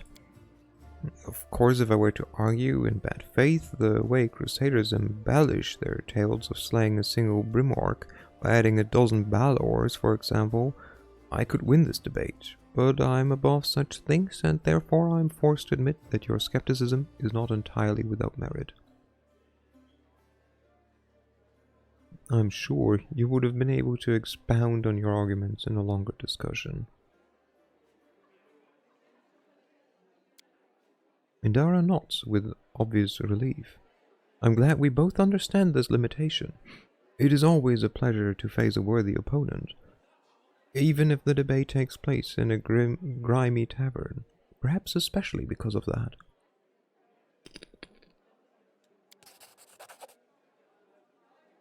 Indara unbuckles her sword belt and hands you the weapon.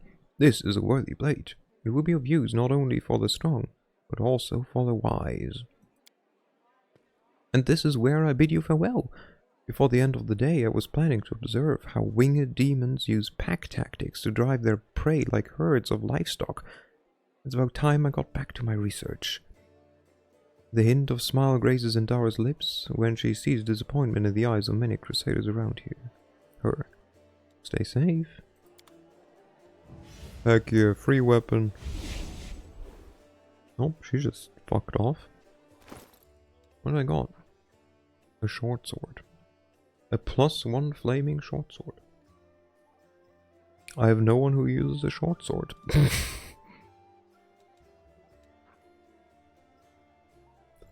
I mean, okay, well. Also, what got me so over encumbered? Is it the spear? It's partially the spear. Oh, I forgot. I know what to do. Spawn. Oh, owl baby. Where's... Excuse me? Give me my head chomper. Give me owl cat.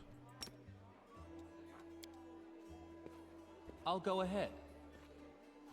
You cannot... Wow. Give me. Oh, we'll see it at some point.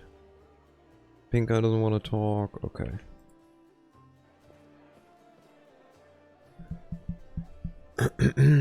Let's finish this, huh? Sela, let's talk. Sela smiles at you warmly. Hey there! During that march through the dungeons, we never got the chance to exchange a proper greeting. It's high time I shake your hand. It's gonna show up in the next combat area. Yeah. I'd like to know more about you. Of course, ask anything. I'll answer honestly. Promote yourself. Where are you from? I'm a little bit from Geb, a little bit from Katapesh, but mostly from the Knights of Iomede. I was accepted and began my trailing at 14. I belong to the ranks more than I belong to any other place. You've come to Mendev by a long road, haven't you? A very long one. Sila looks at you cheerfully. A traveler is expected to have amusing stories. Unfortunately, I have only 3 tales of any interest, and I'd like to save them for our next feast. Otherwise, I won't have anything to show for myself when it's time to start bragging. And that just won't do, especially since I'll win the night with my cautionary tale of a battle with the chupacabras. Chupacabras? Fascinating. Can they drink their victim's blood during combat and gain strength from it? Oh yes! Sheila's face grows serious. And they do it very quickly. They bite one victim, suck out their blood, and then strike their next victim quick as lightning. But now you've tricked me and I've started telling the tale. I may as well do it properly. Picture a small town in Kadira, and down in the dungeon there's 2 murderers waiting to be executed. The gallows already built for them.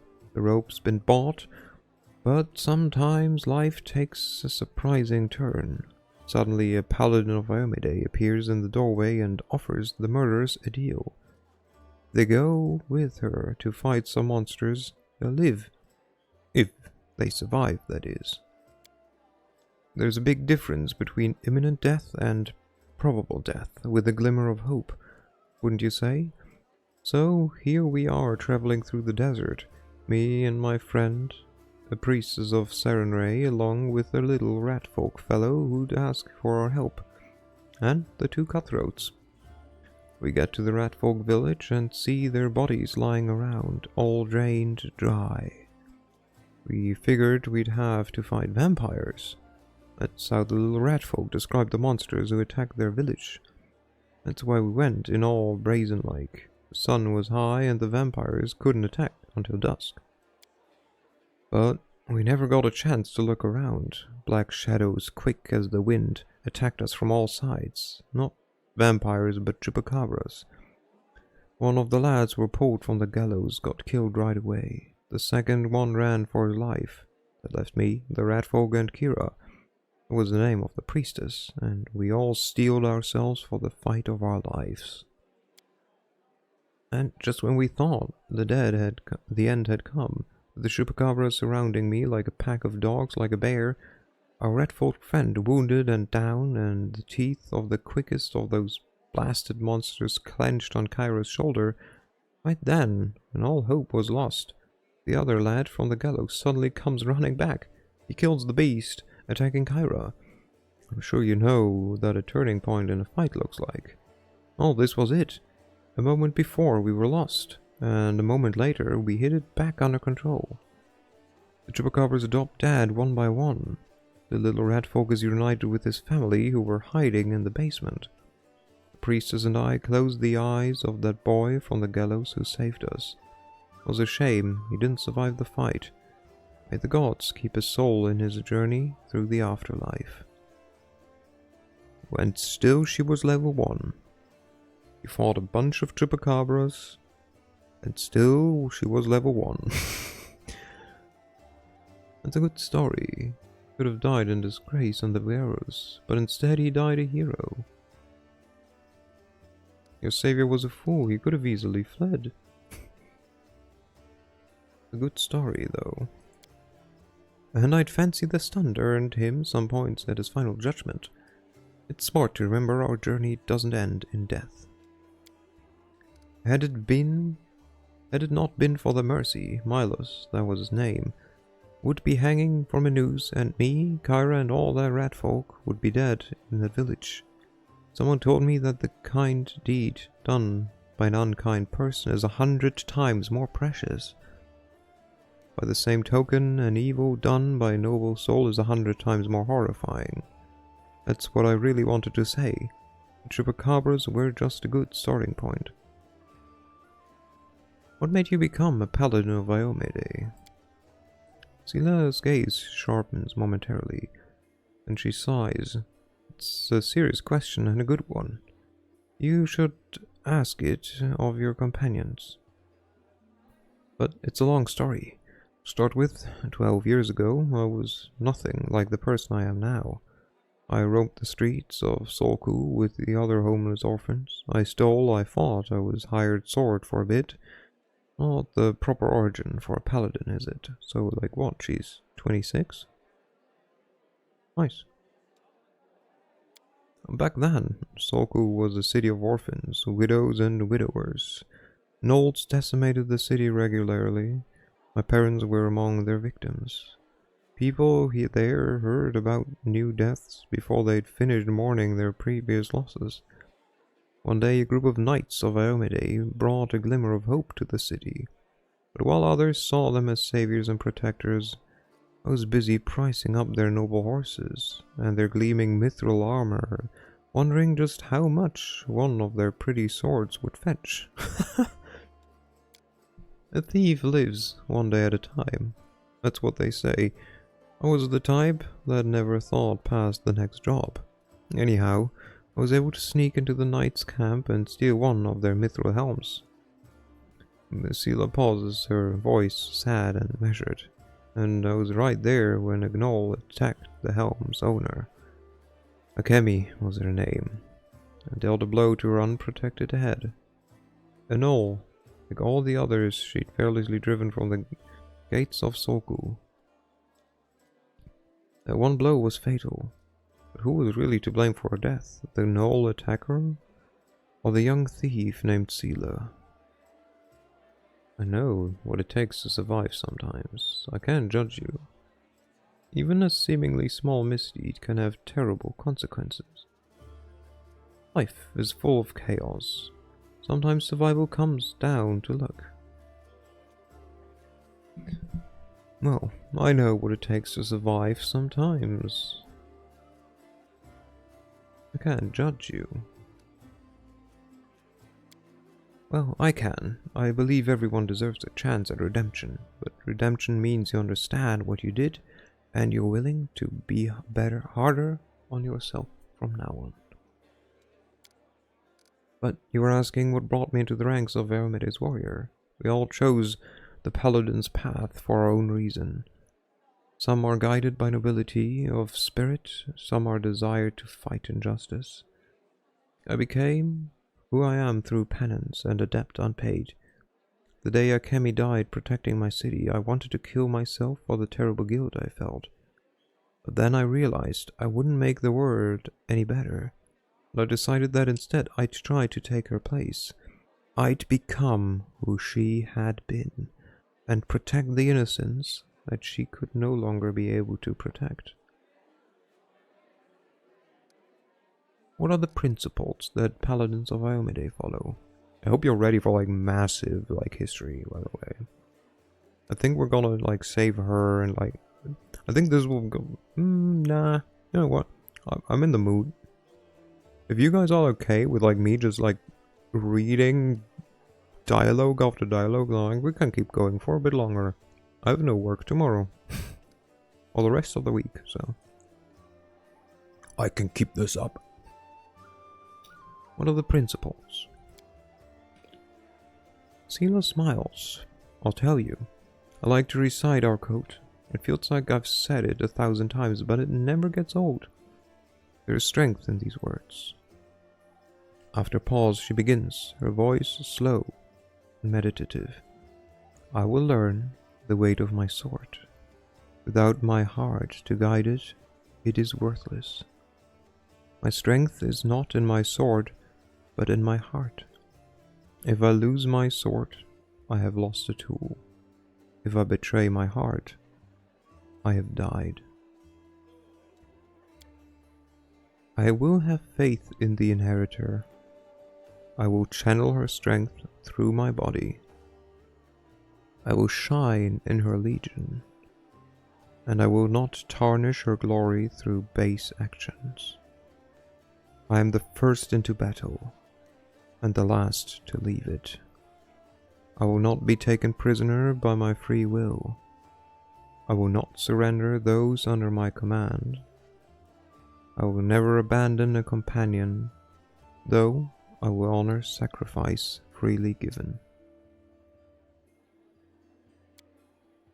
I will guard the honor of my fellows, both thought and deed, and I will have faith in them. When in doubt, I may force my enemies to surrender, but I am responsible for their lives. I will never refuse a challenge from an equal. I will give honor to worthy enemies and contempt to the rest. I will suffer death before dishonor. I will be temperate in my actions and moderate in my behavior. I will strive to emulate Iomede's perfection. Thank you. I've learned everything I wanted to know. Except I didn't. I hope you didn't bore you. Ask me something else if you like. Irbeth said your friend Jana Aldori is missing. You know where we could look for her. Irbeth is worried about her fighters. I understand that. I wanted to look for Jana myself, so I didn't distract you. Since you're in this too, I could use some help. Jana and I met in Canabris a few days ago, and just hit it off. We went drinking together, we went to that unforgettable celebration together, but we got separated in the crowd. So we should start looking for the main square. That's where I last saw her. Sela frowns. Jana is a good fighter, even if she is green. She couldn't have become an Eldori otherwise. I hope that means she's alright. What do you think of what's going on in Canabris? It's complete chaos. It's lucky we're here to handle it, right? Sela smiles brightly, then she gives you a worried look. Does the way I talk bother you? I know I can't seem blasé. Many good people and our protector, Terendelev, died here in Canabris. A paladin of Eomide is expected to be properly respectful and solemn. Solemn, not solemn. But I prefer to face my troubles with a smile and a bit of common sense. Grief is a weapon they'll use against you. It can undermine a warrior spirit. It's better we hold off on grief until we drive the last demon and cultist from the city. If we want to win, we can't be mourning our deceased day and night. Plus, joy heals the soul. There is wisdom in the tradition of mourning, and one shouldn't reject them. All the more so if inappropriate merriment could offend other mourners. Many people's loved ones perished in Canabris. Yeah, fuck it.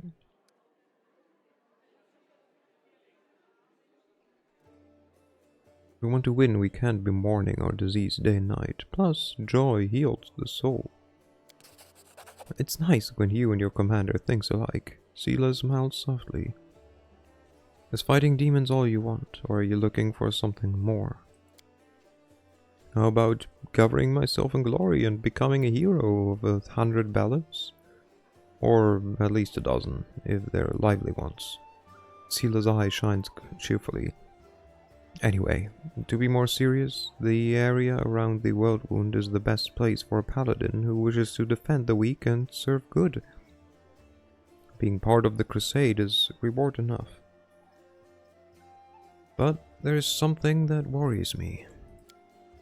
I don't want to sound like I'm criticizing my brothers in arms, but the Eagle Watch and the other orders are focused on just one aim, the war against the World Wound. That's why they can sometimes overlook the smaller things. Ordinary misfortunes, you know? I always liked being a wandering light, because any moment I could get up and go help a poor rat folk whose family had been kidnapped, or an old woman whose favorite dog had gone missing. So there's my answer. I don't have some big important goal, but I'll be happy to help those who need it. A little here and there. Thank you. Until next time. See you! Alright. Hope you're ready. 2 more. Elor, I don't know who you are. I don't remember who you are. Oh, he has a picture. Oh, he's okay. Here's how she's still level 1. Okay. Okay, so he's actually not important. He's the person who gives you NPCs basically. 12 years of rescuing dogs doesn't really grant much XP. I mean, you know, still a bit. Okay, Irabeth. Irabeth rubs her red and tired eyes. Any success? How's the city? What is our main objective? You heard what the demon said. They're going to desecrate the wardstone and blow up the whole city, whole barrier. Oh, a healer does have quests in later chapters, but for now he's just an NPC. Okay. They're going to desecrate the wardstone and blow up the whole barriers around the world wound. That would be an even worse disaster than the world wound's expansion before the Second Crusade. Not only Cannabis, but every city with a wardstone will be destroyed, including the capital. Can't allow that no matter what. We will retake it, even destroy it if we must. Diomede's gift must not become a weapon of the abyss. Okay, we asked the word. Is this the same?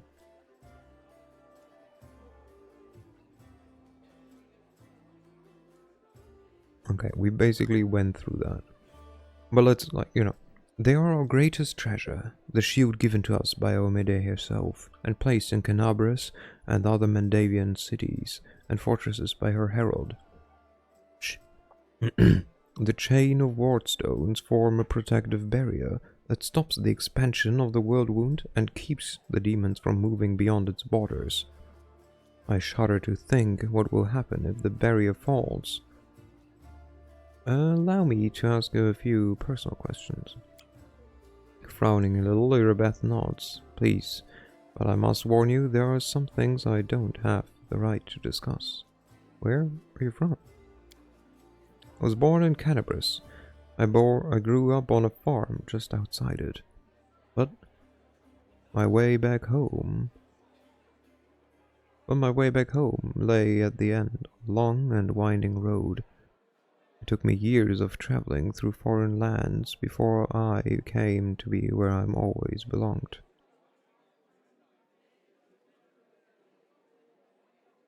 How did you become a paladin?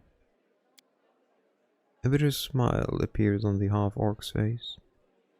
I don't much like to remember it. Believe it or not, the story of how I became a paladin is also the story of how I felt to become a knight. My parents were crusaders. May their souls stand together in Diomede's celestial army. When I was born, they retired from the war and started preparing me to continue their legacy. But my father was an orc. You'd be pressed to find a calmer, wiser, and more pious servant of the goddess than he. But still, all his life he was dogged by sideways looks and whispers. When I grew older and was time for me to serve, I decided anywhere but Canabras. That was where my father had served loyally, and his only reward had been injustice. Beside the witch hunters, let the honorable prelate Horun stalked the city with a heavy hand. Who knows what they'd have done to a strange girl with green skin? Instead I went to... A smirk that looks more like a painful grimace crossed her face. You can laugh if you want, but I was young and foolish. I chose Lastwall, of all places. Can imagine how well I was accepted in a country that's been battling the orcs of Belskin. since its foundation. Holrun and stalked. So Holrun, Kennabra's famed prelate Holrun Shapok first gained the trust and admiration of city's people by organizing inquisitions against suspected demon worshippers and witches. Holrun and his forces of elite witch hunters exposed dozens of cultists and spies, and it said executed many more under suspicion, but with no real proof. These events started the Third Crusade, widely accepted as the least effective and most self-destructive of the 4 Crusades. Still, Holrun evoked respect and admiration in the populace, as well as fear, and agreed to guide the city as its prelate. And stalked. During the First Crusade, holy warriors streamed into Mendev, where they encountered Sarkorian practicing their unique druidic faith. The Crusaders mistook the wooden idols and rustic rituals for evidence of demonic influence. Groups of witch hunters emerged from the disorganized chaos of the First Crusade. These witch hunters were often self-stylized, their tactics little more than brutal trial and error. The least bit of evidence could mark a target for investigation. A club foot, a thick accent, or even suspicious absence of abnormalities. The witch hunters group gained reputation for being cruel and arbitrary, although these weren't always deserved. Demons ranged freely among the wounds and often spilled into Mendev. Demonic possession did happen, though not nearly as often as the witch hunters claimed. Genuine witch hunters used divine magic and cautious investigation to draw out and destroy fiends. They were rare compared to the zealous Inquisition who burned innocents at the stake. With the advent of the Fourth Crusade, the authorities took strong measures to end the bloody witch hunts of Mendev. Since then, the frequency of hunts has dropped considerably. There were many there like me, but we were all treated like second-class citizens. To the locals, my green skin was worse than lepers' scabs. Even my brothers in faith kept their distance. I took my vows, and the goddess granted me the power of a paladin. But even then, not a single order would accept me into the ranks. Spent another 6 months knocking on doors before I realized a simple truth. I serve a Yomide, not these people. I don't have to prostrate myself before them. So I left, as a paladin, but not as a knight. Things are bound to be tough for your kind, too. You belong to 2 different races, but neither is willing to embrace you as one of their own. But at least relations between humans and elves aren't poisoned by centuries of mutual hatred. How did you come to join a knightly order? I left Lastwall and went traveling. The goddess guided me, and my path led me to where atrocities were happening. I often fought in exchange for gold, but never for unworthy aims. Of course, I wandered the river kingdoms for a few years, killing monsters and tracking down criminals. Sometimes I thought I was just wasting time, that my true place was in Canabras. But I pushed through those thoughts away. I didn't even want to think about going back. But in the end, divine providence had brought me to my senses. It happened in Timon. I was tracking a gang of bandits, which my employee suspected was a cover for Rasmiran spies. I managed to find their lair, but inside I found something far more dangerous than spies. An unholy temple to Zon Kuthon. When I broke in there, the cultists were about to sacrifice someone, the person who was destined to become my wife, Anevia. But that's another story. After I cut down the cultists, I examined their papers and couldn't believe my eyes. A network of evil cults has spread through all of Avestan, including Mendev.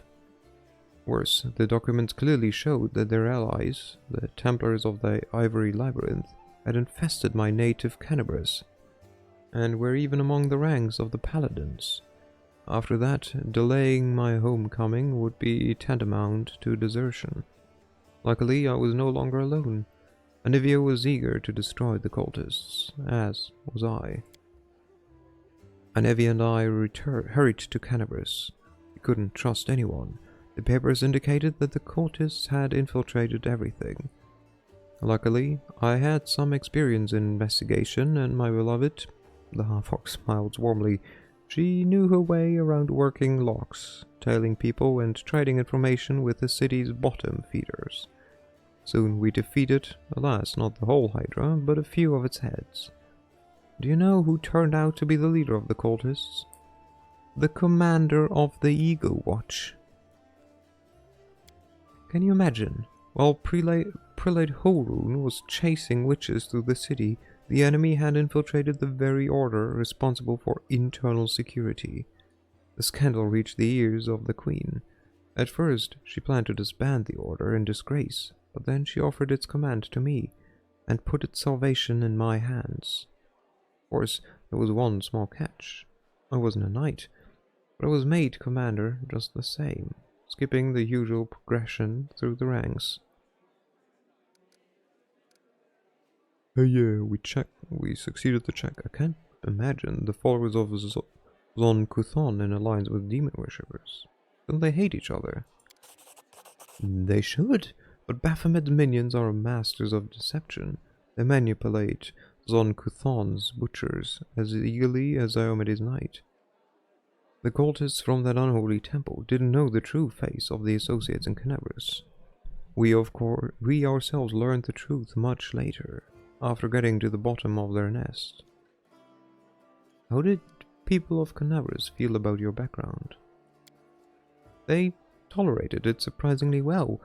I shouldn't have been so wary. Crusaders don't tend to be prejudiced, as a rule. After all, heroes from all over the world, even from other continents, come here to fight the demons. Apparently the people who were only suspicious of full-blooded orcs. There were already many like me here, and we don't have any problems. Though the locals do have their superstitions.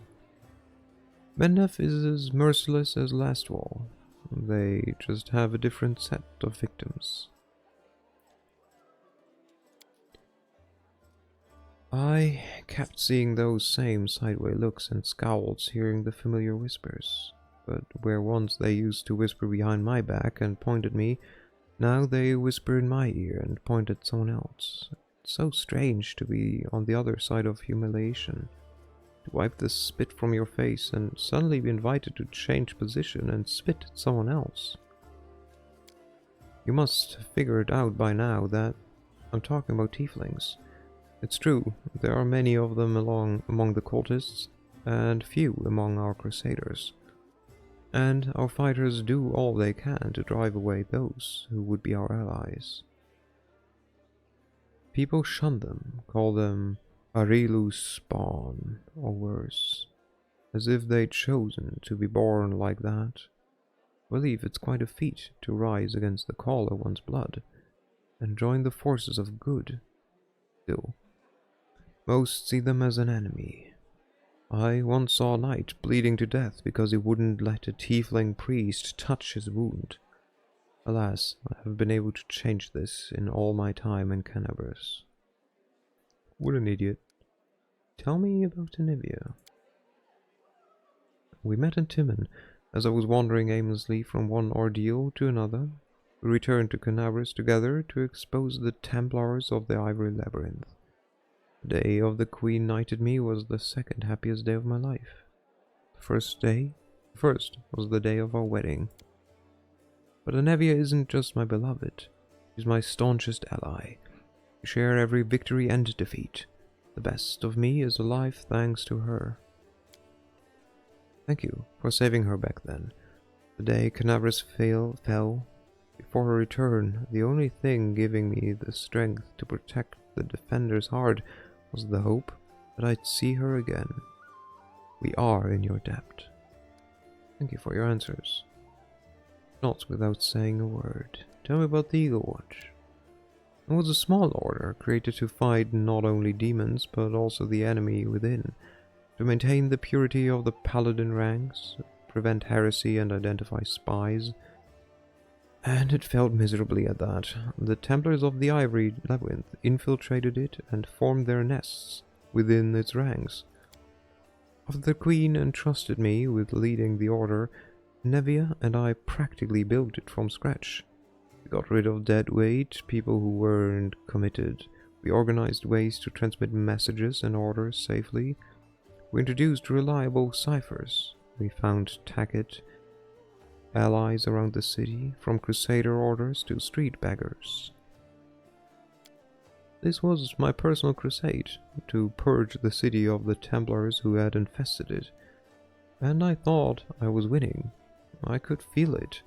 We were so close to driving the cultists out of Canaris, but... Irabeth frowns. Sorry to admit, but those successes didn't count for much once the demons entered the city. On the contrary, if it wasn't for you, there wouldn't be a headquarter in the Defender's Heart. The cultists would have served up the city on a platter to the demons. Success. When we got up to the surface, there were more cultists in the city than crusaders. What exactly was your order doing? On the contrary, if it wasn't for you, there would have been no headquarter at the Defender's Heart. The lines on Irabeth's voice softened. Yes, that's true. It's a good thing we achieved something. Thank you. I have to go. May Omide keep you safe. Alright. We're gonna do the next talking on Thursday. It is almost 1 AM. I don't want to keep anyone up later or longer than needs to be. We're gonna give you this as a little preview. There's gonna be loot. There's gonna be good loot. Talk some more. And then out in the city. There we go. But on that note, okay. I went for 4 hours. I think that's decent. But on that note, I will end. Bam. I'll go to the end screen. Bam. As a reminder, for everyone who's interested, I will also be streaming tomorrow. I will be playing A Way Out with Lovedy, who was in chat earlier. Makes more sense to start a session with the heavy dialogue stuff as well. Yeah. And like, just now was basically stuff I could have skipped. Like, none of the stuff we learned, or most of the stuff we learned just now was like just backstory lore. The way it stays fresh in the audience memory. Yes. But again, before that, tomorrow there will be a collaboration with Lovedy.